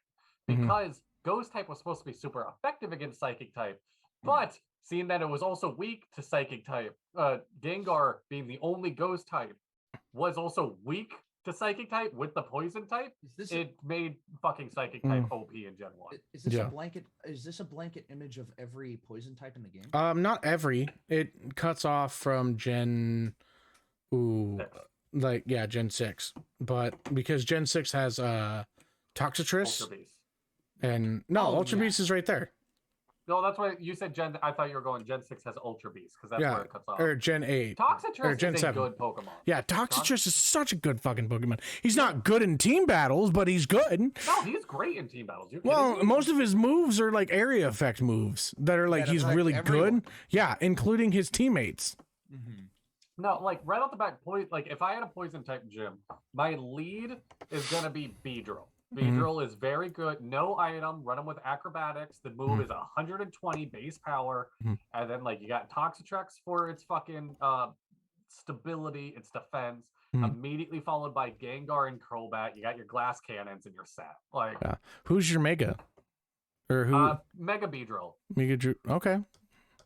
If I had to do a Dynamax, it would be Gengar. I forget that Bulbasaur is a poison type. It's the only dual typing and like out of starters in Gen 1. Yeah. Do that live. No, Charizard becomes fire and fire. That's true. All their base forms, it's water, fire, poison grass for some reason. That's all like the base form Pokemon. Hey, guess what's 60% off on Steam, actually? What? It Takes Two. Ooh. And guess what's 75% off on Steam? What? A Way Out. Ooh, really? My good man. I'll make a song out of I don't wanna everything. be free. What's Slay Sprite? All right. All right, Oh, this sticking one's with the dope. Desert Island thing of like, Okay. there's the very standard like, what's your book, what's your movie, what's Yeah. your album? Yeah. Mm-hmm. What? So y'all, what you got? Oh, book. Oh God. Probably. I don't know how dull of an answer this would appear to be, but like a book, the book that I would bring would probably be. Actually, that one's a hard one. Album, probably the Wisconsin Death Trip by Static X. Ooh, okay. Ooh. And what was the other one? Movie? Movie, yeah. Country Music, the docuseries by Ken Burns. Okay. 16 hours of content. Yeah. Like I could burn through. Yeah. Like it's something that's a slow burn, and it's something that I can just watch over and over again. Yeah. Yeah. Donna, do you want to go, or are you still looking at I'm looking at different things, but what was the question again? Desert Island, book, movie, album. Dippy, think about book. We'll circle back. I don't know much about books, but I like the Percy Jackson films, or the Percy Jackson books. Okay. I thought the books were really good. The films, the books, like they're actually really well done. So if I could get that, yeah, I'd be down with that. The films could have been better. They had great actors. The movie, or the movies could have been better. I mean, they had the great movies, actors. yeah. They had everything that they needed. They just fucked it up. My book would be the dictionary, just because I'm such a big nerd for words. Okay. And like I could just spend hours looking at like definitions and stuff in the dictionary. Deadly, I want you to look at this tier list and tell me how much you don't agree with it. What tier list? I just found a fire type tier list. Okay. All right. Right off the back, S tier is fine. S tier, I mean, move Mega Blaziken up to S. Here, you want to share the screen? Share the screen. You want me to share the screen? Yeah, share it. Look at it. All right. Yeah, let's share this image of this tier list. I did competitive Pokemon for a while. We'll do like my competitive opinion on this fucking list first. I just feel like at some point in time you're actually gonna get kind of open. All right, hit open original and you'll get a bigger version of the image. Okay. Open original. Page and page, it says page isn't found. Oh, okay. Never mind. You're good. I've got it. Oh, okay. You got it? Yeah, well, you share the screen. Yeah. Okay. Here we go. So. All right. Right off the back, S tier is fine, especially Talaframe. If there was a way to put Talaframe above it, yes. Talaframe had an ability, they nerfed it, that gave priority to all fire type moves, and it broke the fucking metagame. Oh my god. I mean, why the fuck is Score Bunny in A tier? That's stupid. I'm fine with it. I'm fine with its evolution being in it. All medium evolutions have to be B tier. There isn't a single good looking or competitive middle evolution for starters. Okay, well we've got you can see my cursor, right? Yeah. So Holy Coly's fine, I guess. Steam Engine's a good ability. And then it's a Colossal. Yeah, that's fine being there. Charizard has to move up. As much as it makes me realize just how many of these fuckers have like their base design is red and also flame. Like like can you design a fire type Pokemon that doesn't have a flame involved? I mean, like that's why I like the Chandelure and the Litwick line. I love that line. Yeah. Like I love just because it's something different. It's something or like a Lowen Marowak. Even just blue flames, change it up. Yeah. Awesome. Like where is a Lowen Marowak on here? A tier. A tier. Yeah, right here. Which it deserves an A tier. It's it's a good design. It's beautiful. The two big things that make me mad, Mega Houndoom, and I don't remember its name, the fucking Ultra Beast in C tier. Why the fuck are they so low? Those things are great Pokemon. Why don't you look at Oricorio D? in C tier too? Like, Oricorio is. I mean, I'd move Oricorio up to B. Moltres needs Moltres to be in like D. Oh, Moltres needs to be lower than D. Moltres is a trash Pokemon and a terrible Really? design. It was a terrible. Moltres, every time I see it, it makes me think of those chickens that you press its stomach and it's just like, The screaming chickens. yeah, Moltres sucks. Oh my god. Cast form also go down. Nobody fucking likes cast form and its weird titties. They're cloud bits, but like No, Isn't cast form's titties. design supposed to be based around like? I always thought it was logos? butt cheeks. It's supposed. Okay, to be fair, it's supposed to be molecule. It's supposed to be oxygen and 2 hydrogen. Yeah. And because it's titties. It's It's titties. Why is it ass cheeks under its face? Why is it? Also, why is like Flareon needs to go up. Flareon needs to go up. I'm waiting for you to see where Charizard is on. I already said Charizard needs to go No, I up. know, but look where it is in D. Is Mega that's Charizard? Mega Charizard. That's bullshit. What? Mega That's what I was Charizard waiting for. X? Wait, where's Y? Where's Mega Charizard Y? Y is up in B tier. That, No, there you go. yeah, Mega Charizard. That's the moment that I was Mega like, oh yeah, he's Charizard- gonna be mad at this one. Y should be in A and X should be in B. That's bullshit. Oh boy. Fuck this list. Why are you fucking? You got me mad. Fuck this list. Whoever fucking made this list? Go. All right. I just wanted that little bit of joy right there. Because it's like, Dadley's not gonna like this one. To do a miniature, like we were talking about what gym we would make earlier. Mm-hmm. Oh wait, can I do my island shit real quick? Oh yeah, what's your island shit? Yeah. So my book is the Anthropocene Reviewed by John Green. I'm obsessed with it. I recommend it to everyone, especially the audiobook because he narrates it himself. So it's awesome getting these like memoirs from John Green's voice. My album is Celebrate Rock by Japan Droids. It is an album that it is a phenomenal. Celebrate Rock by Japan Droids is rock. It's not. I get so tired of all the subgenres of like that's thrash metal and that's speed rock and it's just rock. There is no subgenre to it. There is no special. It's just rock and it's amazing. It begins and ends with fireworks and no album will start or end better than it. And then my movie is probably True Romance. It's just a good fucking movie. All right, Dippy, your gym. We were talking about gyms earlier. And that actually made me think about a different type of Pokemon, like question, what have you. Okay. That being the concept of like Fakemon and Fakemon regions. Yeah. And there's a really good series on YouTube by a channel called Subjectively, which talks about characters design in like pop culture, but their biggest series that they ever did was creating a homemade region with a full Pokédex of new Fakemon to fill it. And it's a long series, it's a fun series. He based his region off Mexico. And some of the cultural stuff within it. I'm pretty sure is what the new one. It's either Mexico or Spain. I think the new one is Spain. Yeah. This series started a little bit ago, if I remember right. My question to you guys is: if you were to make a fake region, or if you were to make a fan region, or want the new game to be set in a specific region, what region would it be? Oh, that's tough because they've done a lot now. I mean, we're on Gen 9. I have 2 answers. Right? Yeah, we are on Scarlet and Violet. Will be Gen 9. You have 2 answers. All right. Well, you can start things off then. What I think. So the first answer that I have is one that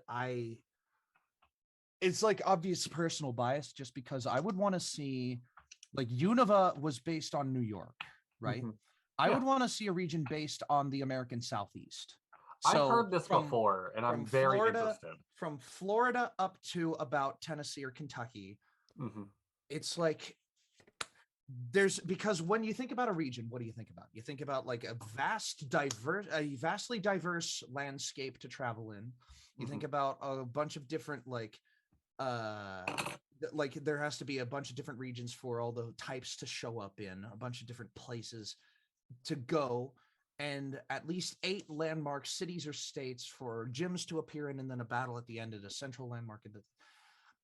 The southeast region of the United States has this interesting like conflict in my mind of like how it's mostly agricultural, but it's like that agriculture is being taken over by the manufacturing industry. Like 5 of the largest automobile manufacturers in the United States are in the American Southeast. Like south of the north-south parallel and that kind of thing, right?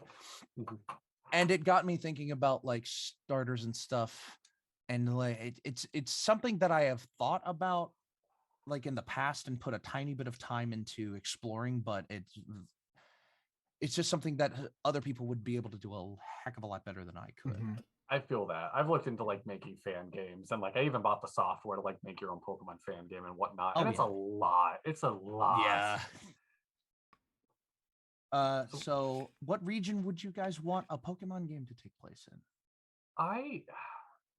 Dono, do you have an idea? Australia.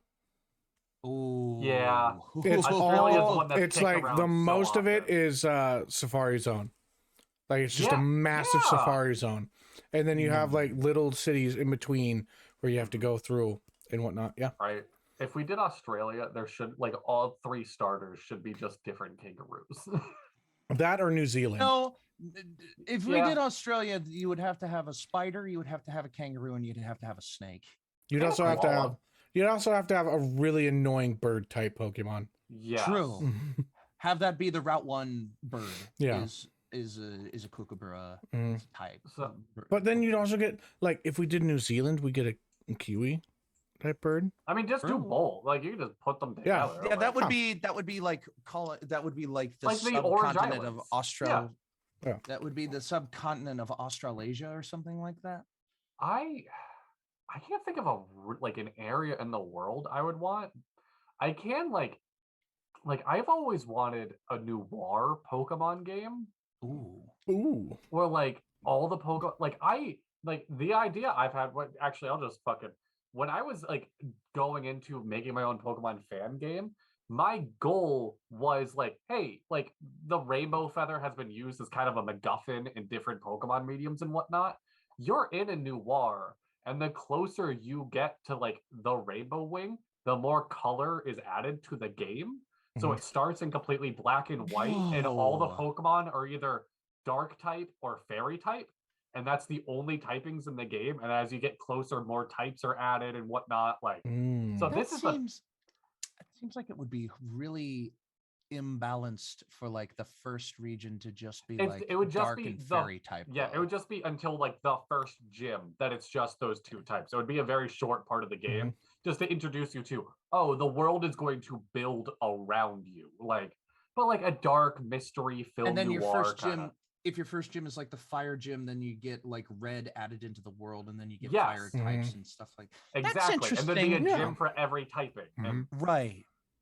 For every color, at least. Yeah.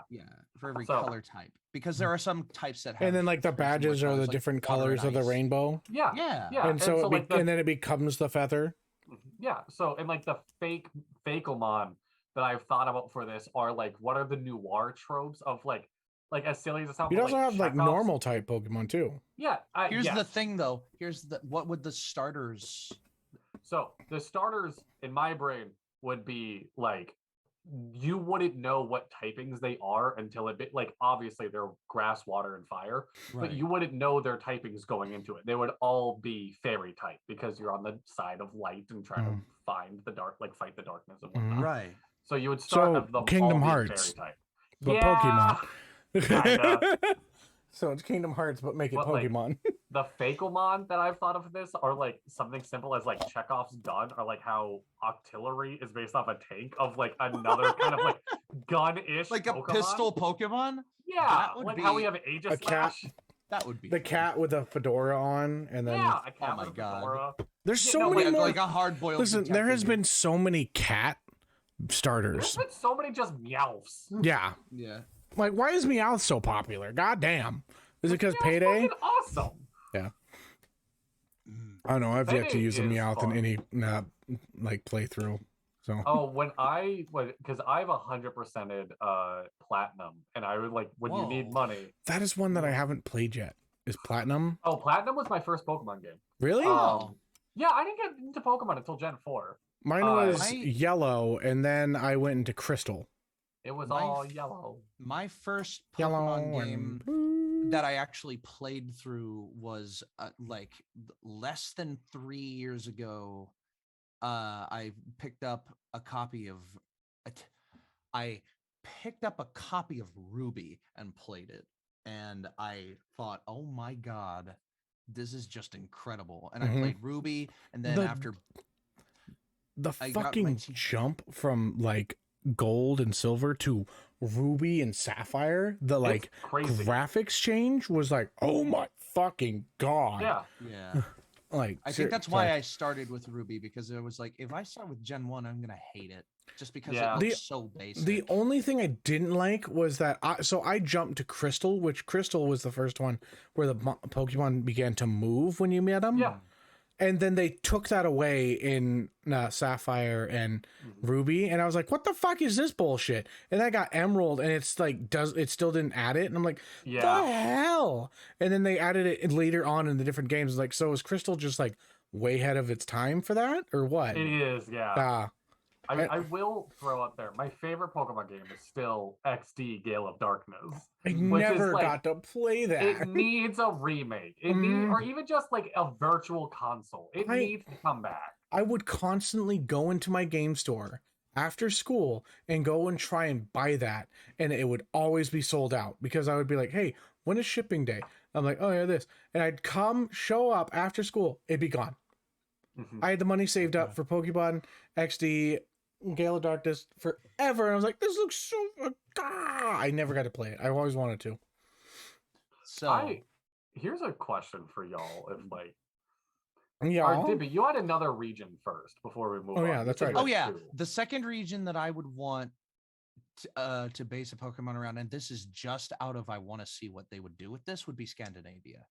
I want Denmark, Norway, Finland, Sweden to get a Pokemon region where you finally get to explore a lot of ice type. You finally get to explore a lot of like it would be a very limiting, like, oh, there's a lot of snow, there's a lot of arboreal forest, there's a lot of, but I want so badly to be in like a winter wonderland. There are so little ice type Pokemon. Yeah, there's not nearly enough ice type Pokemon. I mean, it's a bad setting Norway and setting a game in an ice type like world would be perfect to explore it. Also, I recently just came across the discussion of sound type. Sound type, yeah, I've seen this a lot before. Yeah, how it's like, we need to add another type to the game to make it a little more competitive, like to make to balance the competitive scene. And you know more about this than I do, but I heard sound type, and I thought that I don't see how that, like, because types are mostly based around physical attribution, or like, you have dark and fairy, or elemental, or elemental attribution. Sound isn't really an element. Sound is also going into invisible territory of just like, there is no sound doesn't look like anything. How would you design a Pokemon around it?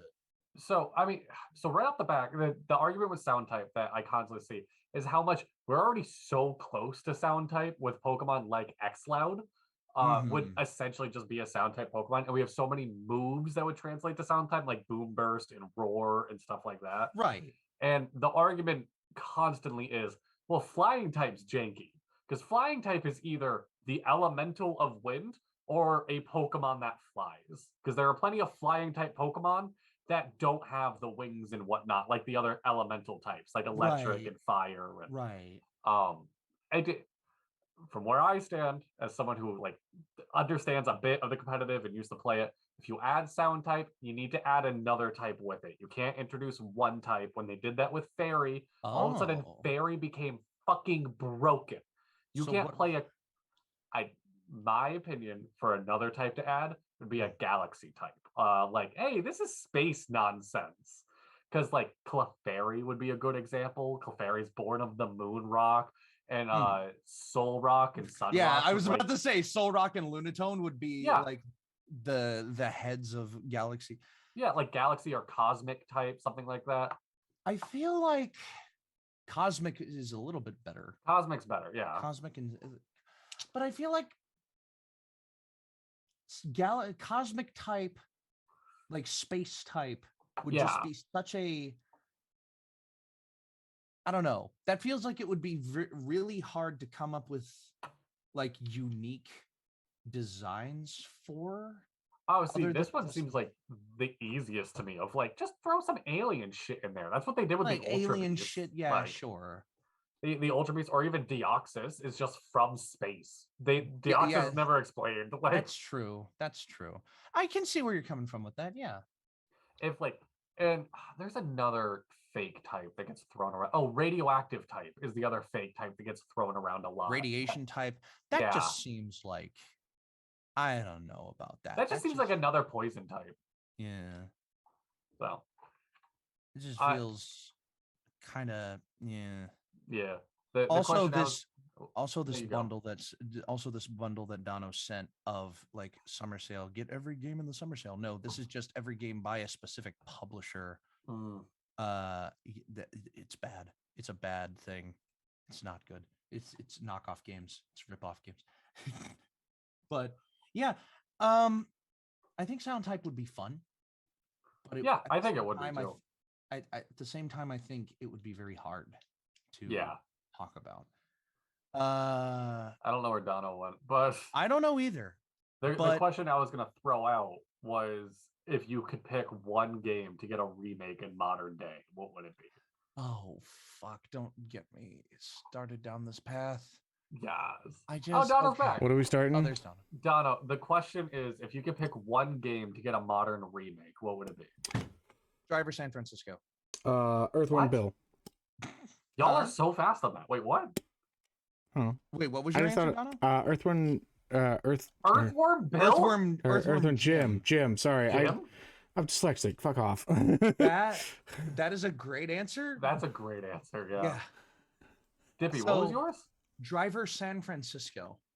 I don't remember this game. Okay, let me give you the breakdown here. The Driver is a series of games that you play as a detective. I don't remember his name. I don't remember the name of the detective, but you are this guy throughout all these games. You're just a wheelman. John what? John Tanner. I have a Tanner. Yeah, John Tanner. Yeah, a lot of people call him by Tanner and not John. I gotcha. So you play as John Tanner in all of the original like 3 or 4 games that exist. And the first one was good. The second one was a little bit worse. 3 went off the rails. And then they brought out this game, Driver San Francisco, where John Tanner gets into an accident at the beginning of the game and is put into a coma. But you don't know that until the end of the game. It's not a spoiler. That's like, it's pretty obvious from the get-go that something's up. And the thing that's up is that he's in a coma. There's a bigger story spoiler that I'm not going to say. But like, John gets into this accident and he realizes that he has the ability to throw his soul out of his body and into the body of another driver on the freeway. Like the first time he does it, he becomes the driver of an ambulance that is taking someone to the hospital, and he has to get them there. Yeah. And then he realizes, okay, if I can do that, what if I do this? And then he like goes out of his body. So the whole game, in most other driving games, you change your car, you get out of your car, you get into a new one and you start driving that. And all of these cars are part of your collection of cars, right? Yeah. Driver San Francisco, you are body swapping with drivers of random cars in the San Francisco Bay Area. And you're just like, and you're driving whatever car they happen to be driving. That's wild. It's a wild game. Driver San Francisco has missions where you're racing, you're like running street races with people, and then you have to body swap out of the person competing in the race and into a bus that's going the opposite direction so that you can crash everyone else who's running the race except you. Oh shit. Oh my It is gosh. such a fun game. And then they delisted it. They got rid of it off of the Steam store. You cannot buy Driver San Francisco on Steam. You cannot buy it by any means other than resold game codes on GOG or something like that.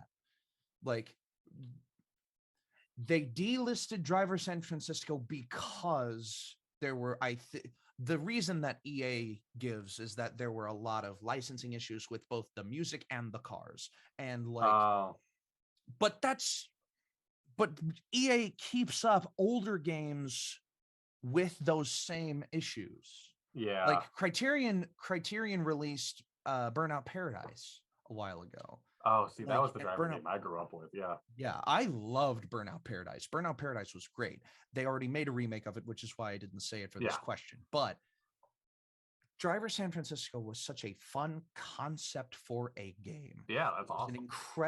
It was incredible graphically. The cars felt wonderful to drive. The people that you got to interact with, because there are passengers in some of the cars that you body shift into, are wonderfully recorded. Everything about this game leads up to such a fun and thrilling conclusion, and you just can't play it anymore without like finding it in darker corners of the internet. So, and if they remade it, you could get new cars, you could update the Bay Area, you could make the map bigger, you could tell the story a little bit better, you could get more like fun actors and fun passengers. Driver San Francisco is just such a fun game and concept that even if it was only remade with the map and the cars and the what have you that are just from the original game with nothing else added to it, I would buy it the moment that it was announced. Or if they did like driver like Miami or driver like New York or something. Like putting it in a different part of the country, just with the same concept, right? He like coma, body swapping, drive whatever car you find, like go. What's the DC hero that's like that? He was an acrobatic, he became a ghost or whatever. Eventually Nightwing took over for him or became the new DC. Nightwing. I have Nightcrawler, not DC. I'm sorry. No, Nightcrawler's X-Men. Oh. Gotta fly. Also, you want to know what's criminal? Is that there are less ice types than fairy. Fairy is the what? Ice isn't a good type though. Look at how many weaknesses ice has. That's true. Like it's bad. They could make it, but like I don't know. My top game I want remade is Sonic DX. Really? Oh yeah, I'm down with that. I can't believe how many people miss the Chow Garden. I made one TikTok being like, how come they haven't brought back Chow Garden from Sonic games? And people went nuts of like, oh my god, are my Chow dead? Like, oh my god, I miss that game was so good. But like honestly, Sonic games need to stick to like that 2D side scroller because that's where it like is really fucking good. I like the 2D Sonic games. I have bad Sonic opinions of like Sonic Unleashed where he becomes a werewolf. That's a fun fucking game. Sonic and the Secret I haven't played that one yet. Knight and he kisses a human girl for some reason. It's a fun game. Like, Deadly, are you? Well, I mean, I shouldn't even question that. I was going to ask if you were any of the Code Lyoko games because you guys have me imagine what they would do in those. I don't know. I didn't know that was a game. Yeah, I knew about the show. I never watched the show or played the game. I have the show was good. I'm familiar with what Code Lyoko is. Yeah, I know. I'm familiar with what Code Lyoko is. I just don't know. If anyone ever decides to rewatch the show and you get to the last season, be ready to be confused because for some odd reason, I don't know if this is an error on like streaming services or this is actually how it was released. The first episode of the last season is just the pilot episode. For the whole series? Yes. That's odd. That's weird. Yeah. It's like really That's real odd. weird. What? Also, there's just a fly in my office, and I fucking hate it. What the hell is this? Yeah. Well, now seems like a good time to start. Yeah, it wrapping is. up. Now We've is been a at it good for time. 2 hours. Yeah, we were Yeah. at it for Yeah, 2.5 2.5 is good. hours is a good amount of time there. So the last thing that I was going to mention Oh, before yes. we did this was I have a list of 800 random questions, and if you wanted to roll 3d10 to get a random question, Do you want me just to ask Google a random number between like 1 you just and pick a 800? number. Let me roll between- my new dice. Let me roll my Yeah. new dice. Okay, fine. Roll your Oh, new there you dice. go. Roll your Where the dice. fuck are my dice? The dice. Dadley, fuck you are my can dice? ask Give me a Google. Dono, you can roll your Where are my dice. dice? Well, let's just get one question. We'll just let Donna roll the dice before we call it a day. Okay. I got new dice, by the way. That was the other thing that I got from got new dice. free RPG day or RPG day. What Dono, the fuck is my dice? God. New. There it is. New dice. to- You I said still own the Quest of Infinity 3d10. game for PS2, and it makes me excited to think what they could do. Damn And it. yeah, it's stupid and weird. Not It that is one. weird. I definitely want to check out the Code Lyoko game Okay. now, though. All right, All right. 460. 460. 460? 460. 460. You said 3d10. Yes. 460. 460. 460. Yep. Have you ever argued about who should pay for something? No. Yes. Oh, Oh, 100%. Yeah. Okay. I am just going to let y'all know a thing about me. That is, if I know who I am out to drink or eat with makes less money than me, I refuse to let them buy me shit. There's just something about like, I don't make a lot of money and I know how it feels to be poor. Don't buy my fucking beer. I know what you're going through. Like, so yeah, I have 100% argued with people of like, no, don't do that. I got you. It's fine. Like, right. Mm-hmm.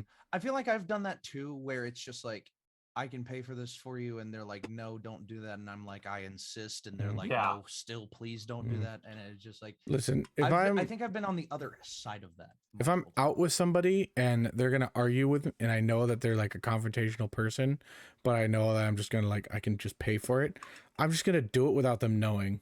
see, that's normally what I do. I'll normally just like, if I'm out with my buddies, I'll normally just like get the tab before they fucking notice. Like, That or if like it's their treat to take me out, I'm like, all right, cool, hand them the bill. Like I'm not gonna question that. the only time I've ever argued with somebody of like, no, I'm not paying for that, was the very stereotypical of like my friends invited me out to eat, and I'm like, I just ate dinner. I'll go hang out with you. And I ordered one drink and I ate nothing. And to split the bill evenly, they looked at me to pay $70. And I'm like, no, I didn't fucking eat. I'm not doing that. Like no, but no, that would fuck me up too. I was livid. Yeah. I'd be like, no, What about I'm you, leaving. Have you ever argued the opposite of like, I'm not paying that? Not really, no. Also, if you have friends that make you do that, they're shitty friends. I'm not friends with those people anymore. Yeah, to be good. fair. That make you Good. You don't deserve that make shit. you split a bill, Even though That you you have didn't one eat drink, on. Yeah. right? that Yeah, means that they that's invited you shitty. out to take advantage of you, and that's shitty friend I mentality. offered of like, I'll do the tip. I paid, and it's a high bill, so it's not gonna be a Right. cheap tip. I'll do the fucking tip. Like, Right. Yeah. All right. Well, Yeah. this list of 800 questions Could be could later. got a little bit smaller. be used in the future. We could. This is something that we could reference in more episodes if we Yeah. really want. If we need to. But for now, we must bid our adieu. Oh God. Oh god. For now, we must bid our adieus. I do. Good So wordle word. yeah, it is. Ah. That one guy on TikTok always starts with that word. Yeah. I do. So guys, what's the last thing that we got to do? Advice. Yes. Check out our other shows during the week. Oh yeah, we have. Oh, that too. announcements. Yeah, we So what's happening this week, Dono? So we have a new show that just premiered last week. They didn't tell me that they was going to premiere until just then. So you missed the first episode. That is on it's on the Twitch still. So go check it out. It's Breaking Character. It's hosted by Gear Sparks from Inquisitions. And other places. Yeah. And then we got Inquisitions on Friday. And this Friday we are having an episode. Yes. And then hosted by Dippy the DM. And then Saturday it is Dark Energy. And then Sunday hosted by our lovely dad. Yeah. Which is absolute blast. I fucking love it. I'm in it. Having so much fun running with you guys. Yeah. Can I just say I love being a player and being able to be like, all right, you crazy motherfuckers, time to give you back. I was not ready for the fucking energy Donna was gonna give me as a player. Like my energy as a player played in the Inquisition, and you were still not ready for Donna's energy as a player. You have to understand. I gave Donna the power to be like, yeah, you can play a mayor, and so randomly Donna's just like, yeah, in my town. I'm like, since when? Sure, I guess. Like, I'm a mayor. I should know what's going on in my town. I'm a good one. Sunday we got something, right? Yes, and Sunday we will see if there is. Oh no, wait, what's Sunday? Sunday is something. Is Sunday 4th of July? Sunday is the beginning. Sunday is July 3rd. Okay. Next week. Oh. A week from today is the 4th of July. I'm not going to be here. Oh, no. I'm not going to be here either. Okay. Oh, thank God. I don't feel that bad. Oh, no. And we're supposed to start this one thing. So here's, sorry, guys, let's reveal what we're probably going to be doing over the course of the month of July. Mm-hmm. We are going to be attempting to do what the Dapper D's was kind of supposed to be in the first place. And we're going to play through a game. Yeah. All the way through a game, hopefully. All the way. And are we gonna? So we could, if you guys wanted to, we could go Tuesday if you guys are up to it. Yeah, I mean, I will hopefully be back on. We'll see. Oh, wait a minute. No, I have work on Tuesday. On Tuesday. Oh yeah, that's right.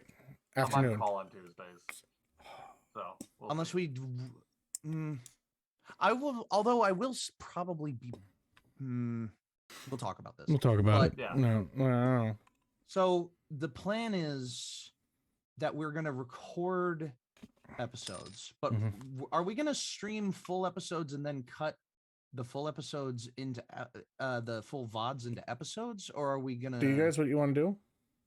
I figured we just stream them like normal until it's done. Yeah. Oh. I suppose. Yeah.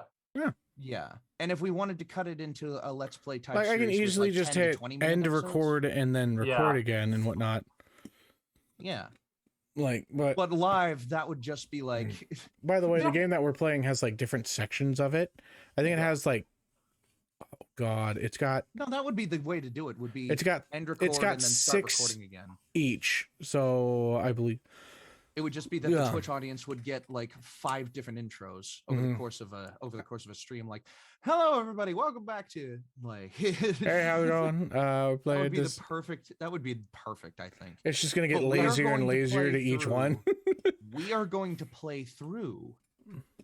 It Takes Two. Yeah. To be clear, Dippy and Donna are going to play through it. I'm just going to try to distract them and throw random shit of like questions. So that was when Donna put forth the idea of playing It Takes Two for us, me and Dadley looked at each other and went, okay. And then, so Donna has suggested that we kind of came to a agreement amongst ourselves that the players were going to be me and Dono, and that Dadley was going to be either the conversation starter or like just the observer and just the passive observer who also is trying. I will also say this: I have only played as the dad.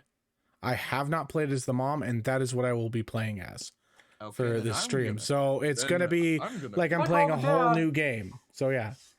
You can be the daddy, I can be the mommy, and we Daddy Dippy, Mommy Dono. Yeah. Oh God, I'm your child. Yeah. Oh, by the way, oh God, anybody that knows about the child thing, I'm sorry, Dadley. And Dadley's our son. That's well. Wait, wouldn't Dadley be the Daddy? Dadley is already part of his name. Yeah, It's fine. it's fine. Okay. Y'all as grandparents. Yeah. Oh God. Yeah. All right, That's we incredible. really should be taking ourselves out. Yeah, we should. So this is where we'll end. Look forward to that over the month of July. Mm-hmm. Yes. It will be Dono's month for more reasons than one. Yeah. It's my birthday month. Yeah. What's up? Dippy, do you have any advice? Oh God, do I? When you, well, I guess I'll give advice about the thing that I talked about for over 20 minutes. If you're going to a NASCAR race, be sure to bring a way to cool yourself down. You can bring your own drinks in like plastic bottles.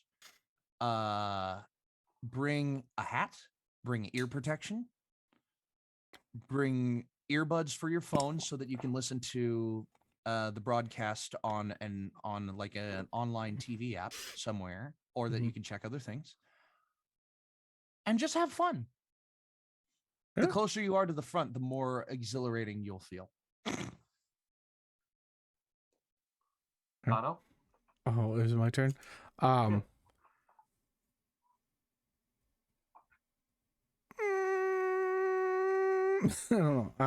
That was a car with bad brakes. Yeah, it was. That is my car that I drive all the time. Oh, no. It's terrible. Oh no.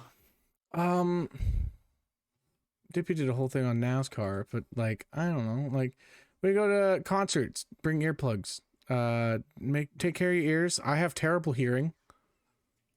Because and you will hear the concert just fine. Yeah, You will. Yeah, you will. It's actually better with earplugs, and I wish I had known that when I first started going to like concerts and music festivals and stuff like that. That it's actually better. Known that before now. Yeah, Dippy, because you I should have wear lost. earplugs at NASCAR, man. Yeah, 100%. Like you hear it better actually because there's so much noise and whatever coming around. Yeah. It's just not good for like situational Yeah, awareness. I would not have applied that logic to a concert. Yeah, Yeah, it's no, it's- really important because I Especially have like lost. people like me and Dono who like, yeah, me and you have been techies and Yeah. we've gone backstage and whatnot where it gets even louder. And, Yeah, like my hearing shot. Like people get frustrated with me all the time Yeah. because I'm just like, I didn't hear that. That is my alarm for valet trash. Oh, nice. My advice is, the weather's getting warmer, and I just want to shoot y'all my drink recommendation for the summer. It's called a honeybee. This is something I've never seen at a fucking bar, and I go into the bars and I ask, hey, you got lemonade? Hey, you got Jack Daniel's honey? And I'll have them make me honeybees, and every single bar I've done this to adds it to their menu. It's such a good drink. It's 2 shots of Jack Daniel's honey, and then just like bunch of ice and fill the glass with lemonade. The sweet and the sour of the lemonade and the honey just mix together so well, and it is the best fucking drink for the summer. It's called a honeybee. Check it out. Well, damn. All right. And on that Well, note, I think that's it. And on that note, I believe it is time for us to end. Thank you guys so much for watching. It's been an absolute blast. Do we actually put the podcast episode on Spotify? I don't know.